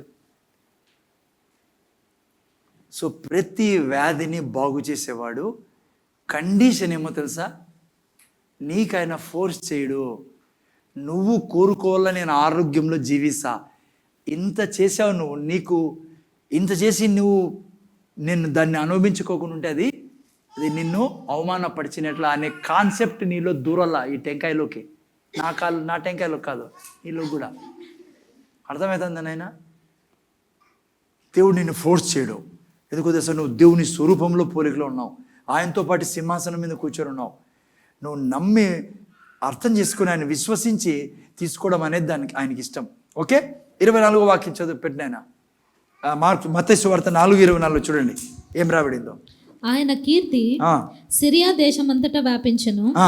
నానా విధములైన రోగముల చేతను వేదనల చేతను పీడింపబడిన వ్యాధిగ్రస్తులందరినీ, దయ్యము పట్టిన వారిని, చాంద్ర రోగులను, పక్షవాయువు గలవారును వారు ఆయన యొద్దకు తీసుకొని రాగా ఆయన వారిని స్వస్థపరిచెను. ఎందుకు స్వస్థపరుస్తున్నాడు యేసుప్రభు అందరినీ? ఎందుకంటే ఆయన అందరి కొరకు పేమెంట్ చేసే, ప్రతి రోగం కొరకు పేమెంట్ చేసేసాడు పిల్లరా. ఈ భూమి మీద ఉన్న ప్రతి ఒక్క రోగి యొక్క రోగం కొరకు యేసు ప్రభువు పేమెంట్ చేశాడు. అంటే మాకు ఆరోగ్యం రావడానికి తను వెల చెల్లించాడు. అందుకే బైబిల్లో యెషయా గ్రంథము 52:14 ఎవరైనా చదవండి. అదేవిధంగా 53లో కూడా కొన్ని వాక్యాలు చదువుకుందాం. చూడండి, మీకు కొన్ని ఎందుకు స్వస్థపరుస్తాడు యేసుప్రభు దగ్గర స్వస్థత, ప్రతి విధమైన రోగం అంటే ఆయన మన రోగాన్ని తీసుకున్నాడు కాబట్టే ఆయన ద్వారా మనకు స్వస్థత ఉంది పిల్లరా. చూడండి 52:14 చదువు. నేను తొందరగా. నిన్ను చూచి ఏ మనిషి రూపము కంటే అతని ముఖమును, నరరూపం కంటే అతని రూపమును చాలా వికారమని చాలా మంది ఎలాగూ విస్మయం ఉందిరో. చూసారా, అదే పెట్టినా. నిన్ను చూచి ఏ మనిషి రూపము కంటే అతని రూపము కంటేనో అతని రూపమును చాలా వికారం. అందుకే మీ ముఖము, నా ముఖం వికారం కానికూడదు మనం ఎప్పటికీ. నానా ఇంటానరా, మీరు నేను అందంగా ఉండాలని ఆయన వికారంగా అయినాడు. అందుకే బాడీలో ఏ డిస్బ్యాలెన్స్ ఉన్నా, ఇంటాన ముందర చూడండి, ఏది మీలో బాడీలో ఉండకూడని విధంగా ఏది ఉన్నా దాని మీద దయ తలచద్దండి. ఏ దాని మీద? ఏం చేసాం సార్, మా నాయన మా అవ్వ డాడ చెప్పినాడు నేను ఇది అంట అది ఇది. No no no no no no no. ఈ వాక్యం నీలో ఉండాలా. యేసయ్య నా కొరకు ఏమన్నా వికారంగా మారాడు, నేను అందంగా ఉండేదానికి. యేసు తిన్న దెబ్బల చేత నాలో స్వస్థత కాబట్టి నేను ఆరోగ్యంలో ఉంటాను. ఓకే, ఆ తర్వాత మీరు చూసారా పేమెంట్ చేశాడు కాబట్టి 53 చదువు 4:5 53 అధ్యాయం 53. నిశ్చయముగా అతడు మన రోగములను భరించెను, మన వ్యసనములను వహించెను. చూసారా, రోగములను భరించెను, వ్యసనములను సహించెను. అయినను మొత్తబడిన వానిగాను, దేవుని వలన బాధింపబడిన వానిగాను, శ్రమ నొందిన వానిగాను మనం అతనిని ఎంచితిమి. మన అతిక్రమ క్రియలను బట్టి అతడు గాయపరచబడెను. చూసారు పిల్లరా, ఆయన పొందిన దెబ్బల చేత మనకు స్వస్థత కలుగుచున్నది. ఆల్రెడీ అది ముందు రాశారు కాబట్టి తర్వాత కలిగినది అని రాయబడింది. ఎందుకంటే ఆల్రెడీ ఆయన దెబ్బలు తిన్నాడు కాబట్టి. అందుకనే ఆయన పేమెంట్ చేసేసాడు మీ నా రోగాల కొరకు. కాబట్టి మీరు నేను అనారోగ్యంలో దానికి వీలు లేదు. సమస్య ఏమంటే సరైన సువార్త మనకు దొరక్కపోవడం వలన, ఏంటన్నా ముందర చూడండి, నేను సరైన సువార్త బోధించకపోవడం వలన క్రైస్తవులు అనారోగ్యాన్ని హత్తుకుంటున్నారు పిల్లరా. గాస్పల్ని డిస్టార్ట్ చేయడం. లేకుంటే మీరు చూడండి, అలా ముందర చూస్తున్నారా, యేసు ప్రభు యొక్క ఆ యొక్క టోటల్ సేవలో మీరు చూస్తే 90% ఆయన చేసింది ఏం చెప్పండి మీరు? స్వస్థతలే, అద్భుతాలే. ఎందుకు అట్లా చేసేవాడు యేసుప్రభు? ఇప్పుడు మీరు చదువుకున్నారు, ఎందుకు చేసేవాడు యేసుప్రభు? అవి చెప్పండి, ఎందుకు చేసేవాడు? ఓకే, వాళ్ళు ఆరోగ్యం పొందుకున్నారు, విడుదల చేశారు. ఎందుకు అలా చేసి చూపిస్తాడు? ఎందుకు అలా చేసి చూపిస్తానంటే తను చనిపోయి లేచిన తర్వాత తన రాజ్యంలో ప్రవేశించేవారు ఎలా జీవించబోతున్నారు అని చూపించడానికి ఆయన ఆల్రెడీ చూపిస్తున్నాడు స్వస్థతపరిచి. మీరు నేను ఆయన రాజ్యంలో ప్రవేశించాం. యేసుప్రభు ఏమంటాడు, నా రాజ్యంలో నా దగ్గరికి ఎవరు వచ్చినా వారు రోగంలో ఉండడానికి వీల్లేదు. ఇంకా ఏ రోగమైనా విడుదల పొందుకోవాల్సిందే, ఏ రోగం వాళ్ళలో పరిపాలించదు. అందుకే యేసుప్రభు ఇవన్నీ చేసి చూపిస్తాండేది. హలో, ఇప్పుడు మీరు నేను ఆయన రాజ్యంలో ఉన్నాం కాబట్టి, ఆయనే లోపల రాజుగా ఉన్నాడు కాబట్టి ఏ అనారోగ్యం మన మీద పరిపాలించడానికి మనం పర్మిషన్ ఇవ్వకూడదు పిల్లరా. పాస్టర్ క్రిస్ అని నా దగ్గర ఆ వీడియో నేను పంపించాల్సింది, నేను పంపిలే. ఆ రోజు నేను చూసినప్పుడు ఆ దైవజనుడు ఒకసారి తన సాక్ష్యం చెప్తూ, ఒకరోజు లిటరలీ యేసుప్రభు ఏడుస్తున్నాడు ఆయన ముందర నిలబడి. లిటరలీ మనం ఏడుస్తామే, అట్లా ఏడుస్తూ ఉన్నప్పుడు ఈయన అడిగాడు, అయ్యా ప్రభు ఎందుకు ఏడుస్తున్నావు నువ్వు అన్నప్పుడు, ఏ హాస్పిటల్లో చూసినా మరి రోగాలతో మనుషులు పీడించబడుతున్నారు, వారందరి కొరకు నేను పేమెంట్ చేశాను. ఎవరు వాళ్ళ వెళ్ళి ఇవన్నీ చెప్తారు, అందుకే బాధపడుతున్నాను అన్నప్పుడు యేసు ప్రభు సో వారి మధ్య మాటలు జరిగే. ఆ రోజు నుంచి మీరు చూస్తే పాస్టర్ క్రిస్ అని మీరు నెట్లో వేసి చూడండి. ప్రపంచంలో చాలామంది స్వస్థపరిచే వరాలు కలిగి ఉన్నారు. ఆ దైవజనుని దేవుడు ఎంత దీవించాడంటే, ఆయన దగ్గరికి ఏ వ్యక్తి పోయినా, మా ఇంటన్నారా, ఏ రోగంతో పోయినా, అది క్యాన్సర్ కానీ 5th స్టేజ్ కానీ 50 స్టేజ్ కానీ స్వస్థత పొందుకుంటారు. ఆయన 10-12 మందిని మంచం మీద పడుకోబెట్టి ఒకేసారి వాళ్ళని బ్లెస్ చేస్తేనే 10 మంది 12 మంది లేచి పరిగెట్టడం మొదలు పెడతారు. నేను ఎందుకు మీకు చెప్తానంటే, మీరు ఆరోగ్యం కోసం ప్రార్థన చేసే వాళ్ళు అయితే మీ ఆరోగ్యం కోసం ఓకే, ఇతరులు కూడా ఎక్కడ పోయినా కూడా మీరు చాలా సంతోషపెడతారు యేసుప్రభుని, దేవుణ్ణి సంతోషపరిచే వాళ్ళు అవుతారు. ఎప్పుడు వెనకాడకండి రోగాల కోసం ప్రార్థన చేయడానికి. ఇంకొకరి కోసం వెతకద్దండి. పాస్టర్ వాళ్ళే చెప్పండి, ఇతరులకు ప్రార్థన చేయండి, ఓకే, నో ప్రాబ్లం. కానీ వేసి ప్రార్థన చేయండి మీరు. అది మీకు నాకు ఇచ్చిన కమాండ్మెంట్, మీ నా మ్యాండేట్ అదే. అర్థమైంది పిల్లరా? అందుకే ఆ దైవజనుని చూసే ఈరోజు ప్రపంచంకే దీవెనగా మారాడు ఆయన. ఆయన టీవీ స్క్రీన్లో నువ్వు కూర్చుంటే ఆయన అక్కడి నుంచి ప్రార్థన చేస్తే స్వస్థత పొందుకుంటాను. దేవునికి ఇష్టం చాలా ఆరోగ్యం ఇవ్వాలని. ఓకే, అయితే మీరు నేను ఆరోగ్యాన్ని ఎప్పుడు యాక్టివేట్ చేస్తామంటే, మీరు నేను తీసుకునే వారమే ఉండాలి పిల్లరా. మీరు నేను అంగీకరించే వాళ్ళమే ఉండాలా. దుఃఖకరమైన విషయం ఏమంటే, మనకేం బోధించబడింది? రోగాలు దేవుడే ఇస్తాడనేది. అది నరకం నుంచి వచ్చిన మాటలు అవి. బైబిల్లో క్లియర్గా రాయబడింది. అపొస్తలుల కార్యం 10:38 ఏం రాయబడింది? ఆయన మేలు చేయొచ్చు. ఏం రాబడింది మా? దేవుడు ఆయన్ని పరిశుద్ధాత్మతోనూ సామర్థ్యంతోనూ అభిషేకించను. ఆయన ఏం చేసి చూడండి, అదేదనగా దేవుడు నజరేయుడైన యేసును పరిశుద్ధాత్మతోనూ శక్తితోనూ అభిషేకించనున్నది. దేవుడు ఆయనకు తోడై ఉండను కనుక ఆయన ఏం చేశాడంట? మేలు చేయొచ్చు, అపవాది చేత పీడించబడే వారిని విడిపిస్తూ తిరిగాడు. జాగ్రత్తగా వినండి, ఏనండి ఇప్పుడు ఎట్లా కొన్ని ముఖ్యమైన విషయాలు చెప్తాను నేనండి. చూడండి, మన తిమోతి ముందర చూడండి, జాగ్రత్తగా వినండి. ఆయన మేలు చేస్తూ తిరిగేవాడు. ఎలా నేను ఈ యొక్క ఆరోగ్య విషయంలో ఫైట్ చేయాలా, ఎలా నేను ఆరోగ్యం పొందుకుంటా? బెదర్ వింటాను కదా, వింటాను మళ్ళీ జాగ్రత్తగా వినండి. మీరు నేను సాతాన్ని ఎలా పని చేస్తాడంటే, వాడు సిమ్టమ్స్ పెడతాడు పిల్లరా మీ నా బాడీలో. మీ నా మైండ్ మీద పని చేసే శక్తి వాడికి ఉంది. సో మీలో సిమ్టమ్స్ వేసేది మొదలు పెడతాడు వాడు. మా ఇంటానరా ముందర చూడండి, అది ఏదన్నా కానీ కడుపు నొప్పా, కాలు నొప్పా, బీపీ సిమ్టమ్సా, షుగర్ సిమ్టమ్సా, ఇవి పెట్టినప్పుడు నువ్వు ఈవెన్ నేను సింపుల్గా చెప్తున్నాడు, దగ్గుతాను అనుకో, నాకు 2 రోజుల నుంచేమో అప్పుడప్పుడు దగ్గు వస్తాను, నేను ఏం చేస్తానని మీకు చెప్తాను. ఇమ్మీడియట్గా నువ్వు ఖర్చు చేయలేదాన్ని. సిస్టర్ వింటానారా, నువ్వు వెంటనే ఖర్చు చేయాలని శపించాలా. యేసుప్రభు చెట్టుని శపించాడట, దగ్గు యేసునామములో నేను శపిస్తాను, దీని వెనకాల అనారోగ్యపు ఆత్మ నేను యేసునామములో శపిస్తాను, దూరం పోయేస్తున్నాములో. యేసయ్య తిన్న దెబ్బల చేత నాలో స్వస్థత ఉంది. You have to speak. నువ్వు ఆ సిమ్టమ్ని శపించాలా.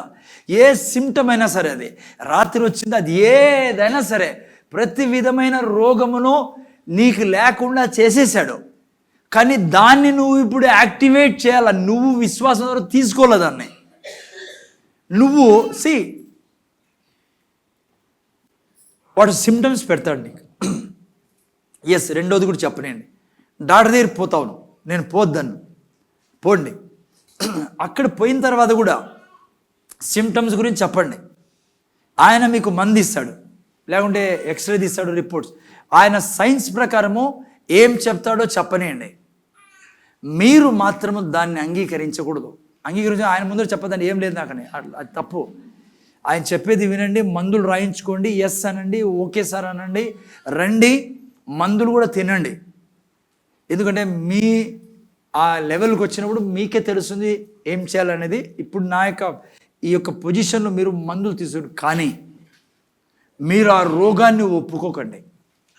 ఆ సిమ్టమ్ని మీరు మాట్లాడారనుకో, డాక్టర్ చెప్తున్నాడు, నాకు అనిపిస్తుంది, నాకు ఏం రోగం పేరు చెప్పాలా అమ్మా, ఏదో అనుకోండి, ఏం రోగం, ఇప్పుడు రోగం పేరు కూడా తెలియదు అట్లా నాకు. ఏం బ్రదర్, అవే వద్దు బ్రదర్, అట్లాంటివన్నీ మనకి. ఓకే షుగర్ అనుకోండి, లేదు డాక్టర్ చెప్పాడు, నీకు సిమ్టమ్స్ కూడా ఉన్నాయి, తల తిరగడం ఏమో అవుతాయి మనకు తెలుసు, జాగ్రత్తగా నేను దాన్ని నువ్వు ఆ సిమ్టమ్ని డాక్టర్ చెప్పేశాడు ఉంది అని నువ్వు అన్నావు అనుకో, నాకు షుగర్ ఉంది అని, నీలో రూట్ తీసుకుంటుంది ఆ రోగం. ఇది నేర్చుకో ఈరోజు. అందుకే మందులు తీసుకో, నీ సిమ్టమ్స్ నీకు ఫీల్ అవుతా అన్నావు, కానీ నువ్వు మాట్లాడాల్సింది ఏంటి? యేసు నామంలో ఈ షుగర్ని, యేసు నామంలో షుగర్ని నా శరీరం నుంచి దూరం పోమని ఆజ్ఞాపిస్తున్నా. ఈ సిమ్టమ్ని సైతానా నాకు తెలిసి నువ్వు పెట్టి ఉన్నావు, యేసు నామంలో నేను శపిస్తున్నా, ఈ రోగాన్ని శపిస్తున్నా. ఎంతవరకు చెప్పాలా? పోయేంతవరకు. ఇది ఆరోగ్యంలో జీవించే విధానం. అందుకే బైబిల్లో యేసుప్రభు అన్నాడు,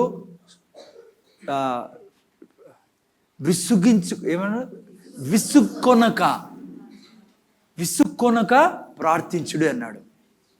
నువ్వు ఎప్పుడైతే ఈ సిస్టంలో జీవిస్తావో అప్పుడే నువ్వు ఆరోగ్యంలో జీవిస్తావు. నేను 2-3 రోజులు దగ్గుతాను మధ్యలో, నేను వెంటనే నా నోటి నుంచి నేను ఆలోచించడము లే, అది వచ్చేసాను లోపల నుంచి శపిస్తాను, వెంటనే దగ్గెనకలు ఉన్న ఆత్మని శపిస్తాను యేసునామంలో, దూరం పో నా శరీరంలో నుంచి. యేసయ్య తిన్న దెబ్బల చేత నాలో స్వస్థత ఉంది. 90% రోగాలకి సైతానే కారణం. 100% వాడే, కానీ ఎందుకు 90% అంటానంటే 10% మన భాగం ఉంటుంది. ఎక్కడ? 10% మనము తినే దాంట్లో. మీరు గొప్ప గొప్ప దైవజనుల జీవిత చరిత్ర చదివితే వాళ్ళు కూడా చెప్పేది ఇదే. తినే దాంట్లో చాలా జాగ్రత్త ఉన్నారు.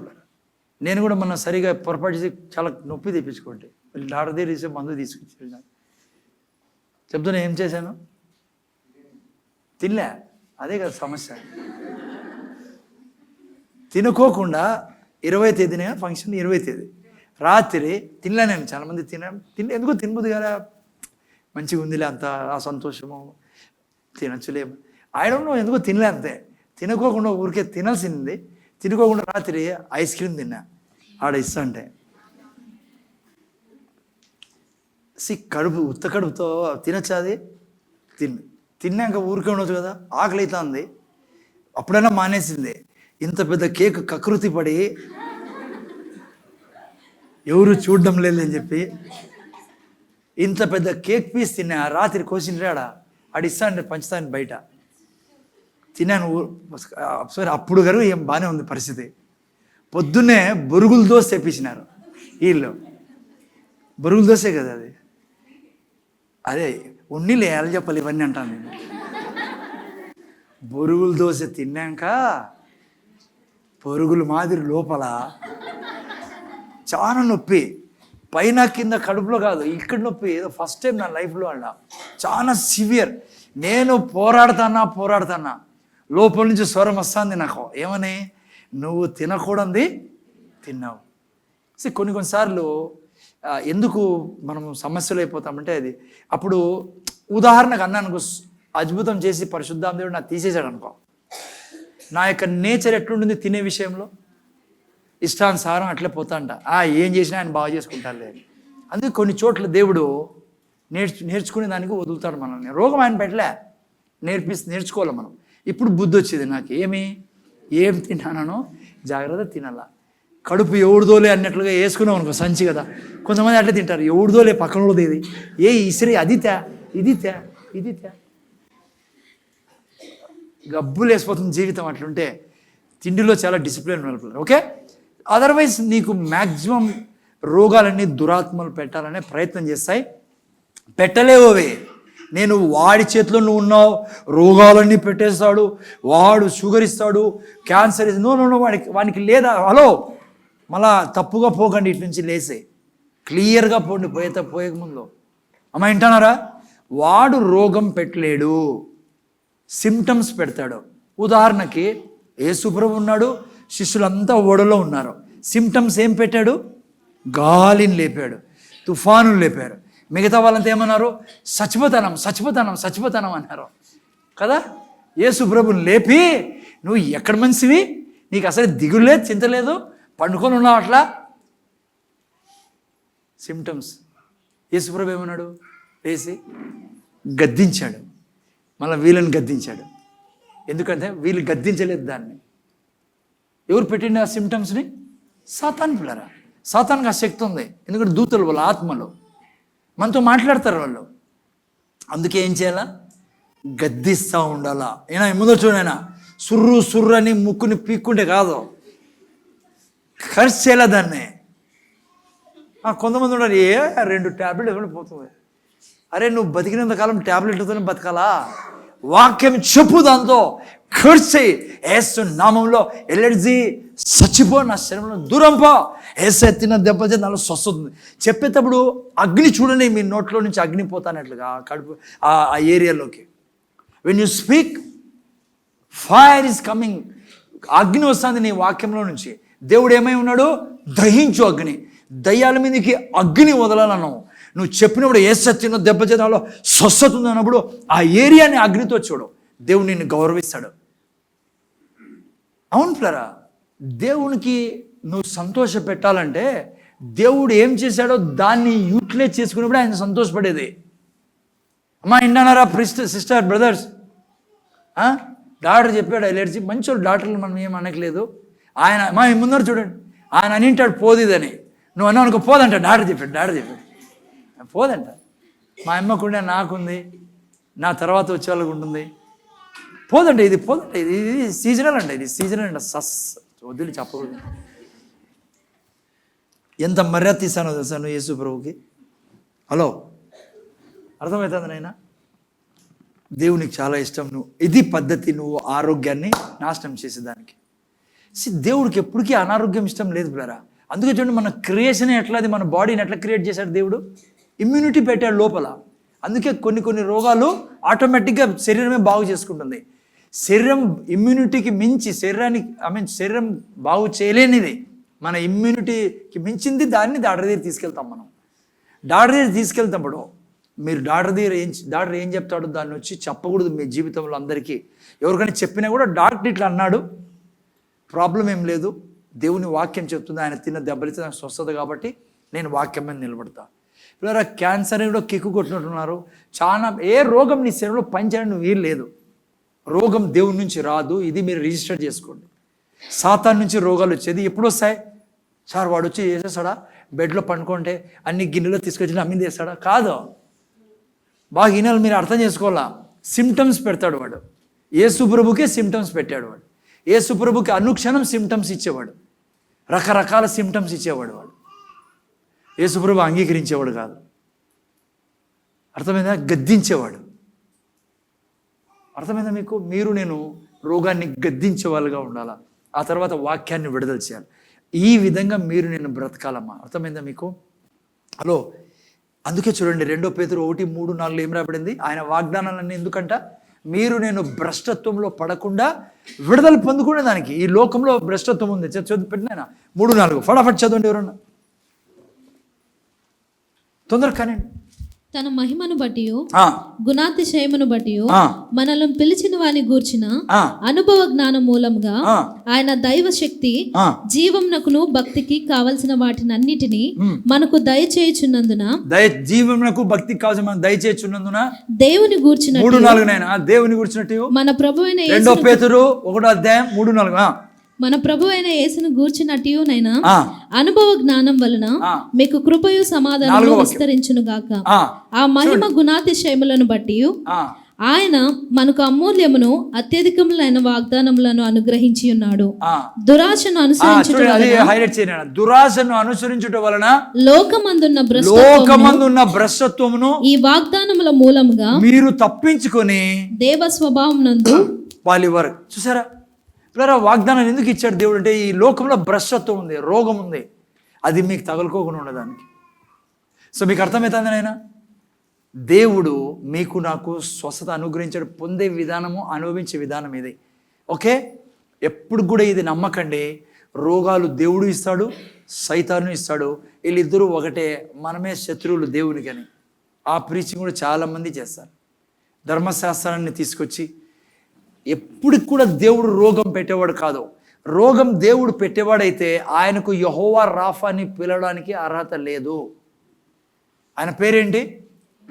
యెహోవా రాఫా. ఆది కాండం నుంచి ప్రకటన గ్రంథం వరకు స్వస్థపరిచే దేవుడు ఆయన. ఆయన రోగం పెట్టే దేవుడు కానే కాదు. బాగా అర్థం చేసుకోండి. నేను చాలాసార్లు ఈ మాటలు చెప్పా, మీకు బైబిల్ చదువుతో మీకు అనిపించవచ్చు.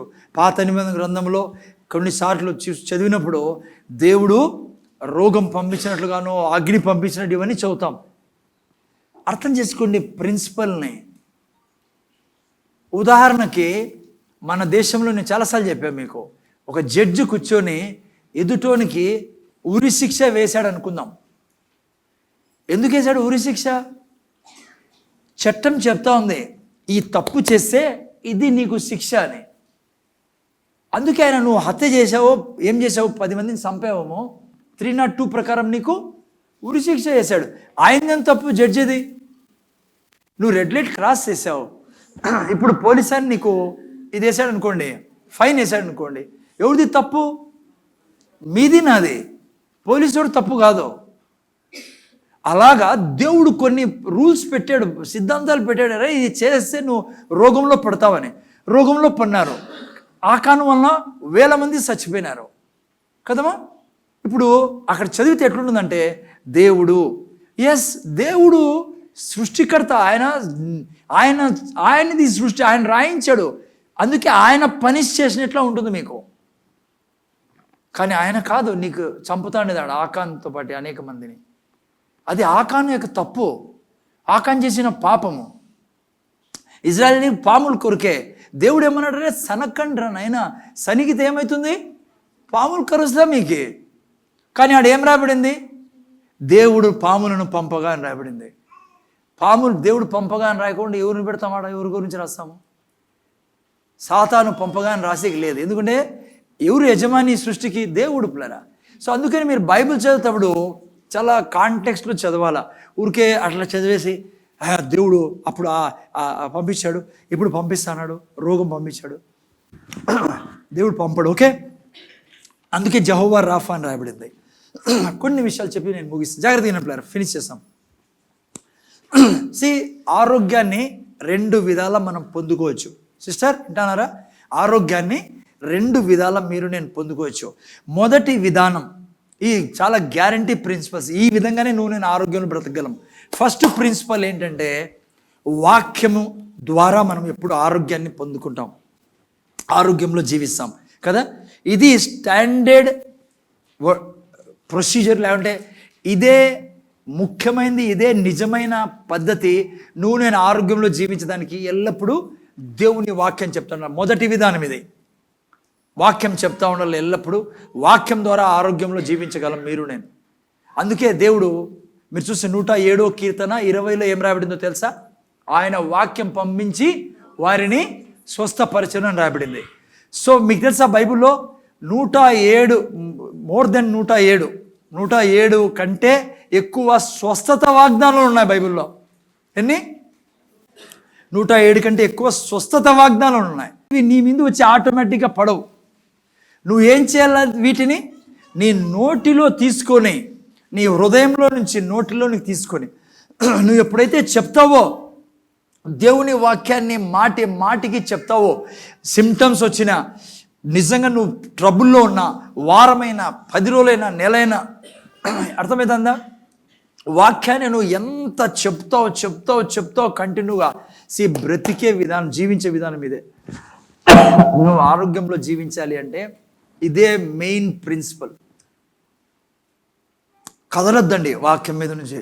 ఎంతైనా సరే, ఎంత ఇబ్బందులు పడినా, మీకు ఏ డాక్టర్ చెప్పినా, ఏదైనా, వారమైనా, 3 నెలలైనా, 2 నెలలైనా, ప్లీజ్ వాక్యం మీద నిలబడండి. వాక్యమే చెప్తానండి. ఆరోగ్యం సంబంధించిన ఎంత చెప్తే result, definite result, extraordinary result ఉంటాయి. నువ్వు అనారోగ్యపడే ప్రసక్తి ఉండదు. ఇది క్రైస్తవుడు జీవించే విధానం. 2025 ఎంటర్ కాకముందు నిర్ణయం తీసుకోండి. ఎప్పుడు ఆరోగ్యం సంబంధించిన వాక్యాలు నేను కంఠస్థం కొట్టని పిల్లలు. ఎంత వాక్యం చెప్తావో నీ బాడీ అంత స్ట్రాంగ్గా, హెల్తీగా ఉంటుంది. ఏ స్కిన్ డిసీజెస్ కానీ, ఏ మోకాలు నొప్పులు కానీ ఏం రావు. ఓకే, 2వ విధానం పరిశుద్ధాత్మ ద్వారా స్వస్థత పొందుకోవడం. 2వ విధానం ఏంటి? పరిశుద్ధాత్మ ద్వారా స్వస్థత. మొదటిది వాక్యం ద్వారా, 2వది పరిశుద్ధాత్మ ద్వారా. జాగ్రత్త, నేను జస్ట్ కొద్ది ఫాస్ట్గా చెప్పేస్తాను. పరిశుద్ధాత్మ ద్వారా స్వస్థత పొందుకునే విధానం ఉందే, దాంట్లో మళ్ళీ 2 రకాలు ఉన్నాయి. ఒకటి హీలింగ్, 2వది మిరాకల్. అది టాపెస్ట్ వే, అది టాప్ ఎండ్ అంటారే. ఇది వాక్యం ద్వారా స్వస్థత పొందుకోవాలి. దాని మీదే ఉండండి మీరు. ఈ సెకండ్ది నేను చెప్తాననే మీరు అర్థం చేసుకోవాలా. కొత్తోళ్ళ కోసం ముఖ్యంగా ఇది పరిశుద్ధాత్మ దేవుడు చేసే పని. ఏంటంటే పరిశుద్ధాత్మ దేవుడు స్వస్థపరిచే 2వ విధానం ఏంటంటే, స్వస్థపరుస్తాడు, అద్భుతం చేసి కూడా స్వస్థపరుస్తాడు. ఏంటి సార్ స్వస్థత, అద్భుతం మళ్ళీ ఏంది? జాగ్రత్తగా వినండి. ఎప్పుడైనా మీరు చర్చిలో కానీ ఎవరికైనా ప్రార్థన చేసినప్పుడు, లేదంటే ఎవరైనా మిరాకల్ మినిస్ట్రీ ప్రార్థన చేసినప్పుడు, సేవ బయట ప్రేయర్ పెట్టినప్పుడు, పరిశుద్ధాత్మ పనిచేసే విధానం ఏంటంటే, ఇప్పుడు సపోజ్ ఎవరి మీద చేయి పెట్టి ప్రార్థన చేసామనుకోండి, ఆయనకి ఏం ఫీల్ కాకపోవచ్చు, ఏది అనిపించకపోవచ్చు. కానీ మీకు తెలుసా, బైబుల్ అంటుంది when you pray for sick and sick shall recover అని రాయబడింది. వాళ్ళు స్వస్థత పొందుకుంటారని రాయబడింది. చాలాసార్లు పరిశుద్ధాత్మ దేవుడు తాకుతాడు, ఆరోగ్యం కూడా ఇచ్చింటాడు. ఓకే, ఓకే, హీలింగ్ అంటే అది. మిరాకిల్ గురించి మళ్ళీ చెప్తాను. ఫస్ట్ హీలింగ్ గురించి క్లియర్ చేస్తాను, మీరు కన్ఫ్యూజ్ కాకుండా. చేయి పెట్టి ప్రార్థన చేసినప్పుడు ఆమెకేం అనిపించకపోయి ఉండొచ్చు, మీరు నమ్మాలా ఇది, ఇక్కడ ఎందుకంటే ప్రార్థన చేస్తుంటారు కాబట్టి. సో వాళ్ళు వెళ్ళిపోయిన తర్వాత ఆ యొక్క అద్భుతం పనిచేస్తుంది, వాళ్ళు ఆ యొక్క స్వస్థత పనిచేస్తుంది. ఎలా?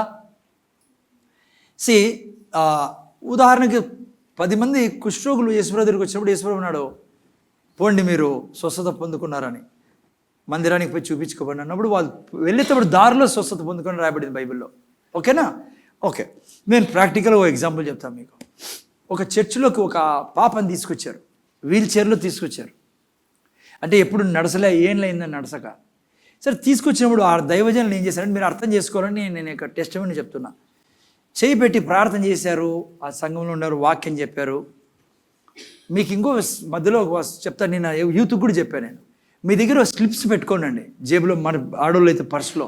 స్లిప్ అంటే డబ్బు ఖర్చు అయినా సరే ఆ స్వస్థత వాక్యాలు, లైక్ ఈ సైడ్ 5, ఆ సైడ్ 5, చిన్న స్లిప్, ఇట్లా వాగ్దానం పేపర్ ఉంటుంది. అట్లా మీ స్కూళ్ళల్లో మీరు ఆడనే మీ జీవితమే దేవుడు దీవిస్తాడు. నిజంగా చాలా ఎక్స్ట్రాడినరీగా ఉంటుంది మీ లైఫ్. ఇది నేను చెప్పేది పట్టుకోండి, మీరు పేపర్లు ఇట్లా బాగా 30 పెట్టుకోనండి, తయారు చేసుకుంటూ ఉండండి, ఫోటో కాపీ చేసుకొని. ఓకే, ఇక్కడ కూడా మీరు తెచ్చుకుంటే మేలు, మీ బ్యాగుల్లో ఉంటే. ఓకే, ఉదాహరణకి మీ ఆఫీస్లో, ఓకే, ఈ పాపకి ఏం జరిగిందో ఫస్ట్ చెప్తానండి. ప్రార్థన చేశారు, వెళ్ళిపోయింది. అయితే వీళ్ళు బాగా సంజాయించారమ్మా, దేవుడు నిన్ను తాకాడరా, స్వస్థపరిచాడు, నువ్వు నమ్ము, యేసయ్య గురించి చెప్పారు, సువార్త చెప్పి నీకు బాగు చేశాడు, నువ్వు ఒక పని చేయనా, పేపర్ ఇచ్చి ఇదిగో ఈ వాక్యాలు ఏం చేస్తావంటే నువ్వు గట్టిగా చెప్తా ఉండి ఇంటికి పోయి. ఆ పాప లేలేమి అట్లే ఉంది, సర్లేను సార్ అని పోయింది. పోయినాక ఆ పాపకి ఏమంటే ఇంకా అది చెప్పడం మొదలుపెట్టింది. ఏం కాలే. ఒక రోజు, రెండో రోజు వాళ్ళ ఇంట్లో వాళ్ళు చెప్పిందంట, నాకు నడసబుద్ధి అవుతుంది అన్నప్పుడు పట్టుకొని ఒక 2 అడుగులు వేయించారంట ఆ పాపతో, ఊరికే అట్లా కూర్చోబెట్టారు. మళ్ళీ ఇది చెప్తానే ఉంది పాప పేపరు. మళ్ళీ నెక్స్ట్ రోజు కొద్దిగా నాకు మళ్ళీ నిన్న మంది నడుపుతారంటే అప్పుడు ఒక 5-6 అడుగులు వేసింది. ఎప్పుడు నడవలే ఆ పాప, కొన్ని ఏళ్ళ నుంచి ఏమంటారు దాని రోగాన్ని, ఆర్థరైటిస్ ఏదో ఆ టైప్ అనుకుంటా. జాగ్రత్త తినరా. కానీ ఆ పాప ఏం చేస్తాను తెలుసా, ఈ పేపర్ని తీసుకొని ఆ 10 వాక్యాలని చెప్తా. పాస్టర్ చెప్పాడు, నీకు ఆరోగ్యం కావాలంటే ఇంతేమా నువ్వు చేయాల్సింది, దేవుడు ఆల్రెడీ తాకాడు, కానీ నువ్వు ఈ వాక్యం, ఎందుకంటే ఆ సిమ్టమ్స్ని కిల్ చేసేది ఏంటి, ఆ పాప మైండ్లో ఉండే సిమ్టమ్స్, ఈ వాక్యం. 7వ రోజు నడుచుకుంటూ ఆ పాప చర్చికి వచ్చింది. ఇది సత్యం పిల్లరా, దేవుని యొక్క పుల్పిట్ మీద నుంచి చెప్తానని. ఇది హీలింగ్. మెరాకల్ అంటే ఏంటి? మెరాకల్ అంటే పరిశుద్ధాత్మ దేవుడు చాలాసార్లు ఏం చేస్తాడంటే ఆన్ ద స్పాట్ వాళ్ళని బాగు చేస్తాడు. లైక్ కొంతమంది మీరు వీల్ చైర్లో ఉండాలి, లేచి పరిగెడతా ఉంటారు కొన్ని చోట్ల, మీరు మీటింగ్స్లో చూసినప్పుడు. అర్థమైందా? క్యాన్సర్ అప్పటికే బాగైపోతుంది. అదేంటి, అది మిరాకల్. అది ఇదేంటి, ఇది హీలింగ్. ఇది పరిశుద్ధాత్మ పనిచేసే విధానం. అందుకే 2 గిఫ్ట్లు ఉన్నాయి బైబిల్లో, gift of healings, gift of miracles. జాగ్రత్తగా వినపడరా. కానీ మీకు తెలుసా, జాన్ జీ లేక్ ఏమంటాడో, గొప్ప దైవజనుడు, స్వస్థతలు లక్షల మందిని స్వస్థపరిచినాడు. మిరాకిల్ ఒక శాపం అంటాడు. ఎందుకు శాపము? ఆ వ్యక్తి స్వస్థత పొందుకున్నాడు, ఇంటికి వెళ్ళిపోయినాడు, కానీ యేసు ప్రభుని తీసుకెళ్ళా. మళ్ళా వాపస్ వచ్చి ప్రభుని నమ్ముకుంటే ఓకే, ఎందుకంటే స్వర్గానికి వెళ్తాడు. లేదంటే కేవలము ఆ యొక్క స్వస్థతతోనే వెళ్ళిపోయే వాళ్ళు చాలామంది ఉంటారు కదా. అతను అంటాడు తన అనుభవంతో, అది రకంగా శాపం. అతను అంటాడు అసలు జరగకూడదు అని. ఇంకా ఆయన దగ్గర పోతే మీరు, ఆయన అంటాడు healing is the best process. ఎందుకంటే ఈ మధ్యలో వాళ్ళు ఏమవుతారు, ప్రభువుని తెలుసుకుంటారు. రెండోది ఎందుకు తెలుసా ఆయన ఇది కర్స్ అనేది, అంటే కర్స్ అంటే ఏమంటే ఆయన చెప్పేది ఇది ఒక రకమైన నష్టం అని. ఎందుకంటే ఇప్పుడు మిరాకిల్ పొందుకున్నాడు, అర్థమైందా? చాలాసార్లు వీళ్ళు ఇంటికి వెళ్ళిన తర్వాత 2వ రోజు మళ్ళీ ఆ రోగాలు వచ్చేస్తాయి. తెలుసా మీకు ఎందుకు వస్తాయో? వాళ్ళకి యేసు ప్రభువు తెలియదు, ఏం చెప్పాలో తెలియదు. వాడు సాతాను 2వ రోజు మళ్ళీ సిమ్టమ్స్ వేస్తాడు. సో వాళ్ళు ఏమంటారంటే అప్పుడు బాగేండి, అప్పుడు బాగుండి, అన్ని నొప్పులన్నీ పోయినా, మళ్ళీ ఇప్పుడు మళ్ళీ స్టార్ట్ అయినాయి, ఆర్థరైటిస్ మళ్ళీ స్టార్ట్ అయినాయి. ఎందుకంటే సాతాను వాళ్ళలో ఆ సిమ్టమ్స్ మళ్ళీ వేసినప్పుడు వీళ్ళు ఏం చెప్తారంటే నాకు ఆర్థరైటిస్ ఉంది, నాకు ఆ రోగము పోలేదు. మళ్ళీ కూర్చోబెట్టేస్తాడు వాడు. మీకు నేర్చుకుంటా ఉన్నాం మనము స్వస్థత పరిచయ విధానం, స్వస్థత పొందుకునే విధానం. ఇప్పుడు ఇంకో విషయం చెప్తాను మీకు.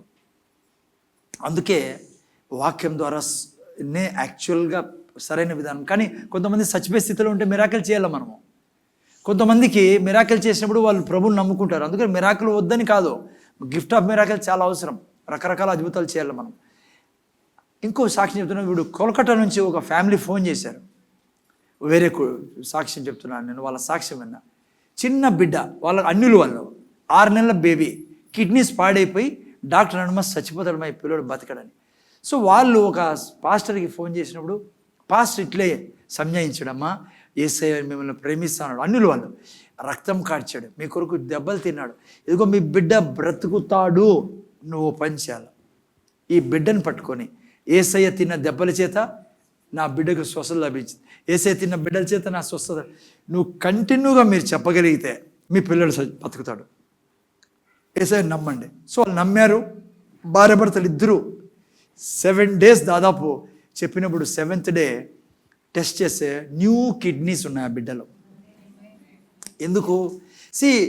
ఎవరి ద్వారా ఈ సమస్తం సృష్టించబడింది? దేవుని యొక్క వాక్యం ద్వారా. కిడ్నీస్ ఎవరి ద్వారా సృష్టించబడ్డాయి? వాక్యం ద్వారా. అమ్మా, ఎవరి ద్వారా? వాక్యం ద్వారా. ఇప్పుడు కిడ్నీస్ చెడిపోతే ఆ వాక్యం బాగు చేయలేదా? బాగు చేస్తుంది పిల్లరా. కిడ్నీస్, ప్యాంక్రియాస్, లివర్, బ్లడ్, ఏదైనా కానీ, ఐస్, నోస్, ఏ అవయవమైనా ఆ వాక్యం ద్వారా నువ్వు బాగు చేసుకోవచ్చు.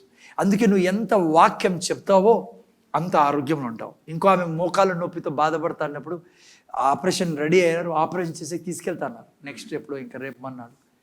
అట్లే ఎవరో విశ్వాసిపోయినాడు. సేమ్ ఇదే ప్రొసీజరే. అక్క, ఆంటీ, ఎందుకు ఆపరేషన్ చేసుకోవాల్సి వస్తుంది నీకు? ఆల్రెడీ యేసుప్రభు నీ కొరకు ఆపరేట్ చేయబడ్డాడు కదా, అంటే ఆయన తన శరీరాన్ని దెబ్బలతో ముంచేసుకున్నాడు, నీకు ఆల్రెడీ ఆరోగ్యం ఇచ్చాడు కదా అన్నప్పుడు, ఎక్కడైనా ఆరోగ్యము నేను నడచలేకపోతాను అని అన్నప్పుడు ఆ బ్రదర్ ఇదే చేశాడు. ఆ లిస్ట్ ఇచ్చి ఆమె ఆల్రెడీ రక్షణ పొందుకోండి ఆమె అంటే కొద్దిగా డేట్ని పోస్ట్పోన్ చేసుకోండి. దయతో ఈ వాక్యాలు ఆమె చేయిబెట్టి చెప్పేదంట, మోకాలు యేసయ్య తిన్న దెబ్బ చేత నువ్వు స్వస్థత పొందుకొని ఉన్నావు, రోగమా దూరం పో నా శరీరంలో నుంచి.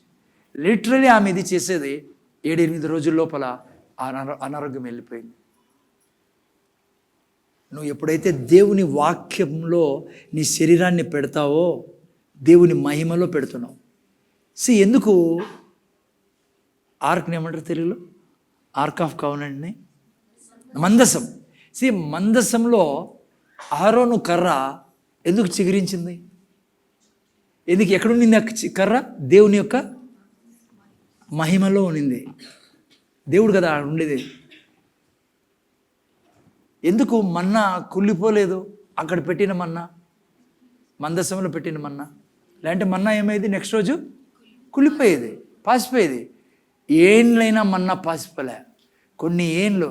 ఇప్పుడు కూడా బైబిల్ జ్ఞానులు ఏమంటారంటే, ఈ రోజు కూడా ఆరోను కర్ర, మన్నా, వాగ్దానాలు 2 పలకలు ఎక్కడో ఉన్నాయి, మందసంలో ఉన్నాయనేది నమ్మకం అందరిది.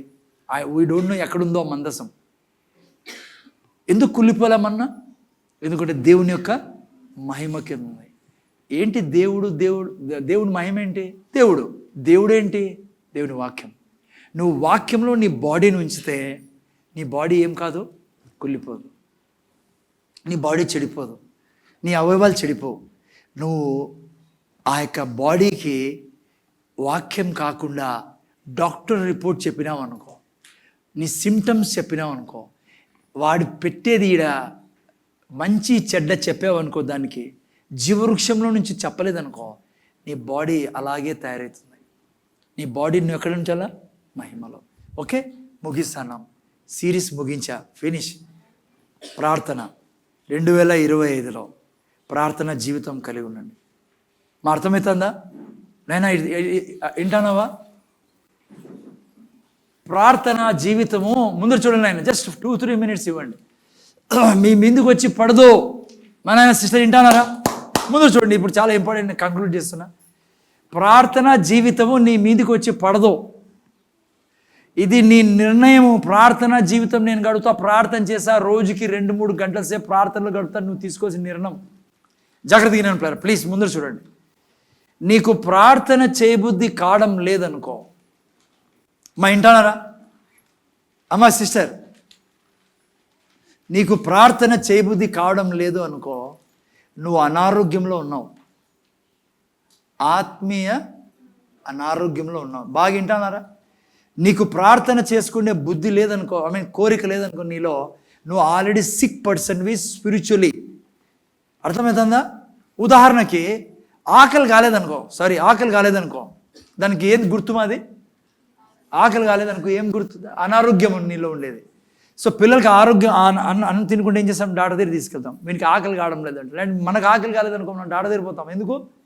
ఆకలి కాకుండా చచ్చిపోతాం. ఆకలి అనేది మంచి ఆరోగ్యానికి గుర్తు. ప్రేయర్ లైఫ్ నీకు లేదనుకో, నువ్వు అనారోగ్యంలో ఉన్నావు. ముందు చూడండి, నువ్వు చర్చికి వస్తున్నావు, సండే చర్చిలో ఉంటావు, నువ్వు చర్చి పనంతా చేస్తున్నావు, కంప్యూటర్ మీద కూర్చొని పాటలు టైప్ చేస్తావు, పాటలు చూపిస్తావు, వర్షిప్ టీంలో నిలబడతావు, పాటలు కూడా పాడతావు, ఏదైనా చర్చిలో పని ఉందంటే పరిగెత్తుకొని వచ్చేస్తావు, అన్ని పనులు చేస్తావు నువ్వు. కానీ నువ్వు ప్రార్థన అంటే నీకు ప్రార్థన చేసుకోబుద్ధి కాదనుకో, నువ్వు రోగంలో ఉన్నావు, ఆత్మీయ రోగంలో. ఇవి ఎందుకు చేస్తావు తెలుసా? నువ్వు చర్చి పనులన్నీ మా ఇంటానరా? నువ్వు ఒక రిలీజియస్ పర్సన్గా ఇవన్నీ చేస్తానేది నువ్వు. నేను క్రైస్తవురాల్ని, నేను చర్చికి పోవాలా, పాటలు పాడమంటాను, పాటలు పాడాలా, ఆడ టైప్ చేయమన్నారు, లేదంటే ఇక్కడ మైక్ పెట్టమన్నారు, ఇలాంటివి కొట్టమన్నారు, ఇవి చర్చిలు చీరలు క్లీన్ చేశా, సామాన్లు కడిగా. ఆ రోజు సపోజ్ క్రిస్మస్ రోజు ఎంత భక్తి. నువ్వు ప్రార్థన చేసుకోకుండా ఇవన్నీ చేస్తాన్నా, నువ్వు ఒక మతముని ఫాలో చేస్తున్నావు. ప్రార్థన చేసే ఆకలి దప్పిక నీలో ఉండే ప్రార్థనా పరుడు అయితే నిజంగా నీలో భక్తిగల ఆత్మ ఉండేది. ఎందుకంటే ప్రార్థన చేయాలని కోరిక ఎవరికి ఉంటుందంటే దేవునితో కలిసి జీవించాలని వాళ్ళకే ఉండేది. అలా వింటానరా? నువ్వు ఎన్నన్నా చేలు రోజు వచ్చి కడుగు, నువ్వు ప్రార్థన చేసుకునే వ్యక్తి కాకుంటే నువ్వు భక్తిపరుడు కాదు. అంటే స్పిరిచువలీ నువ్వు అనారోగ్యంలో ఉన్నావు. అందుకే నేను చెప్తున్నా మీకు, 2025లో వెళ్ళినప్పుడు నిన్ను సృష్టించిన దానికి ఉద్దేశమే నువ్వు ప్రార్థన చేయడానికి. నువ్వు ప్రార్థన చేయలేదనుకో, నువ్వు స్పిరిచువల్లీ వీక్ వ్యక్తివి. అమ్మా వింటానావా? నువ్వు ఎంత మంచిగా పాటలు పాడేయడా, నువ్వు మంచి పని చేయడా, నువ్వు టైతి అన్నీ చేయను, కానీ నువ్వు ప్రేయర్ చేసుకునే వ్యక్తి కాకుంటే నువ్వు ఆత్మీయంగా సచ్చినావు, లోపల దూరం పోతావు దేవునికి నువ్వు. అందుకే దేవుడు అన్నాడు, ప్రార్థన చేయనోడు ఏంలో పడతాడు? శోధనలో పడతాడు. వాడు కోపంలో పడతాడు, వాడు సెక్సువల్ ఇమ్మొరాలిటీ పడతాడు, వాడు ప్రతి రోగంలో పడతాడు, ప్రతి శోధనలో పడతాడు. ప్రార్థన చేసినోడు ఏం చేస్తాడు? ప్రార్థన చేసేవాడు వాక్యం తీసుకొని నిలబడతాడు. వాక్యం చెప్తాడు తన పిల్లల గురించి, తన గురించి, తన జాబ్ గురించి, తన యొక్క సిటీ గురించి. అందుకే ప్రార్థన అప్పుడు చాలా అవసరం. లాస్ట్ యవనసులు నిన్న చెప్పా, పౌలు ఒక మంచి మాట అంటాడు, నా శరీరాన్ని, 1 కొరింథీ 9:28, నా శరీరాన్ని నల్లగొడతాను. ఏం నల్లగొట్టడం అంటే? అమ్మా ఏంటి శరీరాన్ని నల్లగొట్టడం అంటే? అపోస్తలుడు పౌలు అంటాడు, నా శరీరాన్ని నల్లగొడతానంటే తనకు కూడా ఏంటి శరీరం నల్లగొట్టడం అంటే ఏదేదో కాదు పిల్లలు. చాలామంది క్రైస్తవులు ఏదో విచిత్రమైన చెప్తుంటారు. అది కాదు. పడుకుంటా, మాంసం మానేసా, ఈ మధ్య సాంబారే తింటా, శరీరాన్ని నల్లగొడతా అన్న, అది కాదు శరీరాన్ని నల్లగొట్టడం అంటే. అది కూడా ఉండొచ్చేమో నాకు తెలియదు, కానీ జాగ్రత్తగా వినండి. ఏంటి శరీరాన్ని నల్లగొట్టడం అంటే? నిద్ర వస్తుంది, ప్రార్థన చేసుకోబుద్ధి కాదు, నిద్ర వస్తుంది నాకు చాలా. నువ్వు అంటావు నో, నేను 10 నిమిషాలు 15 నిమిషాలు ప్రార్థన చేసుకుని పడుకుంటా. పొద్దున లేబుద్ధి కాదు, శరీరాన్ని నల్లగొడతావు. నువ్వు 5 గంటలకు లేసే తీరాలా, లేకుంటే నా ప్రేయర్ టైం మిస్ అవుతుంది, నేను బైబిల్ చదివే టైం మిస్ అవుతుంది, నేను లేసే అది శరీరాన్ని నల్లగొట్టడం. అర్థమవుతుందా? ఎక్కడికో పోవాలా, కానీ నువ్వు ప్రార్థనలో గడపలే టైము. కానీ నువ్వు అంటావు నేను ప్రేయర్ చేసుకొనే నా మిగతా పనిలోకి పోతాను. అది శరీరాన్ని నల్లగొట్టడం అంటే మైండ్ నీకు ప్రార్థన మాత్రం చేయనిది, కానీ అన్ని పనులు చేసే ప్రోసెస్. నువ్వేం చెప్పాలి? నేను ప్రేయర్ ముఖ్యం నా జీవితంలో. ఇలాంటి బిడ్డ ముగిస్తానా నేను?